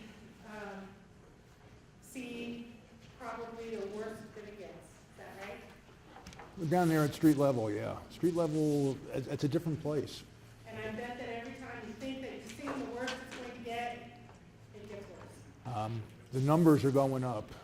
That's what I can say mostly. Okay, so this is not addressed to anybody in particular, so you can choose among who you would answer. Are there peer education programs available to users, such as helping with vein care, education programs allowing them to gain more one-on-one exchange with their peers? So that is part of some of what's being worked on. So Access Point is the more mature of the syringe access programs. And they do have, they do AccuDetox there. They do HIV and Hep C testing there. And they have started to do some peer counseling kind of stuff there. The new one, the Southern Colorado Harm Reduction Association, We have 3 or 4 people in peer coach training, actually took the training this week, so we should be having that available fairly quickly. We are, Access Point has Narcan, we are almost have Narcan, and so all those kinds of harm reduction stuff is getting closer, as well as peer coaching and case management is in our plans, and Access Point just announced they'll be starting to be able to do that in the next month or 2. So those kinds of other services are starting to come to the syringe access programs. Otherwise, the treatment programs, you have to ask Health Solutions what they have there in that regard. Crossroads just has the usual counseling and behavioral health stuff, and so that's what's available now. There is more coming. Are there community providers being trained to have conversations with users about drug use? I can't answer that question. It's part of the thing that the health department's working on, I think, is some of that. That's some of the guidelines coming down from the state in terms of prescribing. So yeah, more community and physician and provider education is coming. We'll see how that goes. I've got concerns with some aspects of that. It's again, it kind of goes after the supply side of the narcotics issue, leaving the demand side alone. When you go after the supply side, the demand shifts, and it's shifted from pills to heroin. From an EMS standpoint and first responder standpoint, I think having tools, I don't know how many people I've had on my cot that have looked at me and said, I don't want to do this anymore. Mm-hmm. And we don't have, in our position, even a pamphlet to hand them or something to give them access. And I think, again, with tools being developed, whether it's law enforcement, fire, or ambulance, I think that would be, when we find them in that moment where we can actually talk to them and break down some of those barriers, being able to give them something. Will they always use it? Probably not. But if we grab a few of them, it would be worth the effort of printing those. And just to follow up on that. Okay. Maybe if you don't mind putting me on the spot, I'll ask the health department that same question. But we'll see if we have a minute, okay? Okay. Can I follow up a little bit on what Chris was just talking about? So there are programs around the country that are seeming to have a positive impact and law enforcement based. And one of the things that a few of them have started to do is interact with the overdose clients. So they purposely, so you get someone who gets an overdose and the police do a reversal, or EMS does a reversal. The police are now following up with those people just to see how they are. Just want to see how you are. Here's a dose of Narcan for you to have around. Glad to see you up and about now. If you have any questions or want to talk with us, here's my card, and just doing that kind of outreach, and they're getting some results with that kind of thing. And we're working on some of that kind of stuff, trying to work on some of that kind of stuff here. One thing with the reversals with law enforcement, and it's been a great tool. Unfortunately, Narcan, because it's used and bought over the counter in a lot of states now, it's very, very expensive. It's gone outrageously priced compared to 5 years ago. I think one thing we want to make sure is from a law enforcement side that it's a tool that they're using the same dosages that we carry. They're running out, it's expiring, and it's different than what we carry. We can't even exchange that with them. So from a health department standpoint, from an approach of stocking them with Narcan, it is a great tool if they're there first, but they can't bill for it. They can't get reimbursed for it, so they can't buy more very efficiently. So that may be something we need to look at as well, is making sure that everybody's doing the same thing across the board. Okay, this is actually kind of a good follow-up question to that. What efforts are being made to get Narcan and naloxone in the hands of users? So it is available at almost every pharmacy in town now. I mean, there might be a few who don't. There was a state law passed 2 years ago and was signed by the director of the State Board of Health. So essentially a prescription was written for the state of Colorado, and so anyone can go to a pharmacy, and most of the pharmacies in town are now doing this, and ask for Narcan and get it. So you don't need a paper prescription with you. We hear different things about how different pharmacies are treating people who do that. The Access Point, the first syringe access program in town, has had Narcan now for a couple months. They can give it out, or they can give a paper prescription to people. And it's a grant process, and so the new location on the south side, I understand I think I have to sign the standing order, which I'll do today, and we'll ought to have it available next time we're open. And so it's becoming more available. Chris, this is for you. When you go to a call of drug overdose, what is the most common environment, like homeless people, singles, or family, or some other demographic that you may know? The interesting thing about Pueblo is there's not a commonality for that when we're dealing with opiate overdose, because it comes in so many different forms. The pictures that I showed you there with responding to homes that are destroyed, that house that looked like it was in a very nice neighborhood, a very upscale home, that's just as common. So I find people in a very well-kept, nice living room on their couch, unconscious, unresponsive, or underneath a bridge behind a building, unresponsive. It covers all demographics here in Pueblo. I can't speak for other cities if there are more select, but from the friends that I have across the United States, I feel it is a broad demographic of users. It's not a particular income base. It's not a particular type of person. It's everybody can be affected. I know when I was doing the mobile needle exchange and we were operating out of Bessemer Park, I know I at least can think of 2 or 3 times that we were asked, well, when are you going to do one of these over in Regency? When are you going to do one of these over in El Camino? When are you going to do one of these up in Starlight? So these are not the worst neighborhoods in town, and these were people asking, when are you going to come out to that way? So yeah, it's all over. It's in Pueblo West. The first time I had a 72-year-old heroin user. Oh. But now that was 7 years ago, 7 or 8 years ago, and it's not uncommon. I can remember the oldest one I've signed up at the needle exchange was 78. Neil, I know you put a couple cards in. So, the last one we see towards the end, but one is, so who's publishing a list of resources for Pueblo that's comprehensive for addiction treatment programs, et cetera? Pueblo County Medical Society, hospitals, health department? Access Point's working on that. And YPR, I think, was supposedly trying to do that, get a list of the resources. So there are places looking to get a list of resources. You got a little soft. Sorry. Okay. So there are several places that are starting to work on that project. Is the health department looking to do that? So, Dr. Irving's presentation, he mentioned towards the end that they have these pamphlets, and then you can have more than, have them at your offices and things like that, so you can hand those out. They're great resources that we put together. In addition, I know both both syringe access programs just have a list of other resources, Catholic Charities, Co-op Care, and some of the other resources that are needed.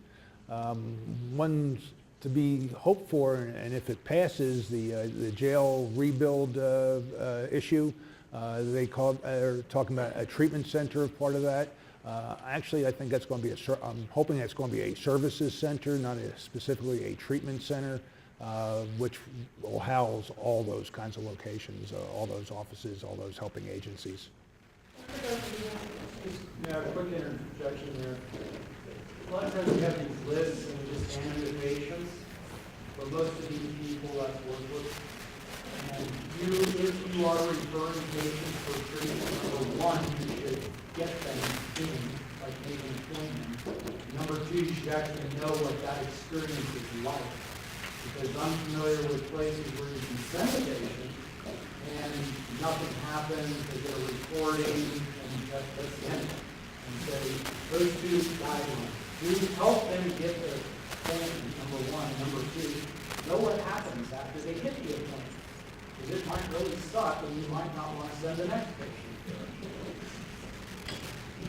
So I'm going to circle back to the question that neither of our panelists gave the answer to.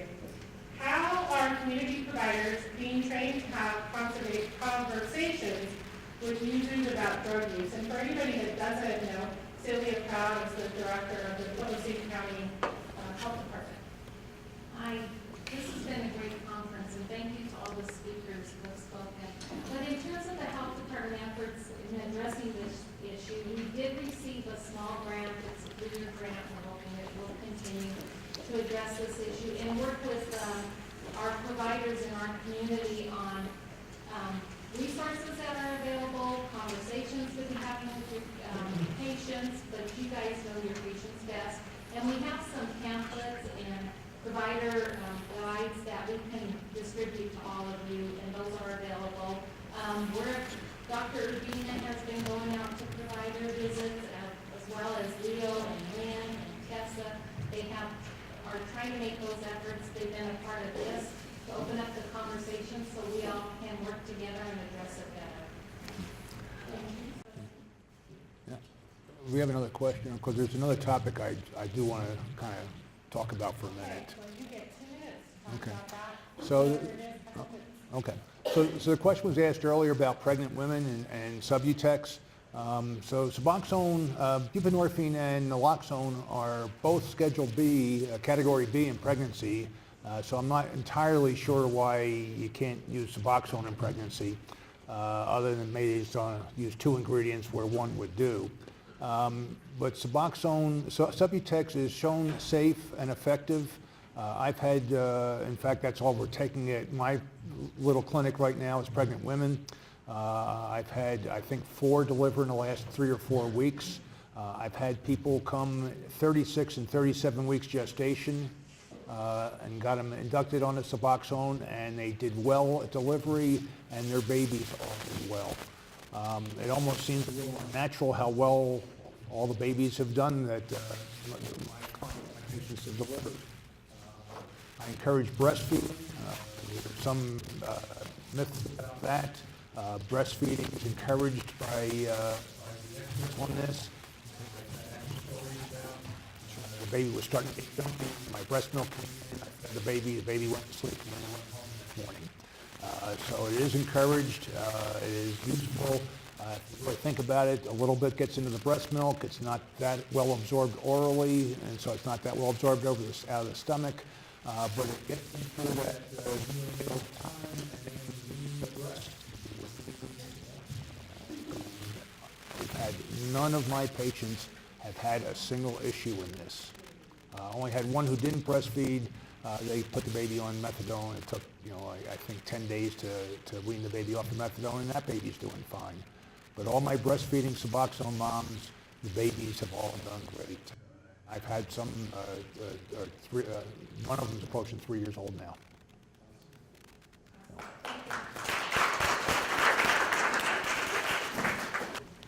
Hi everyone, so my name is Leo.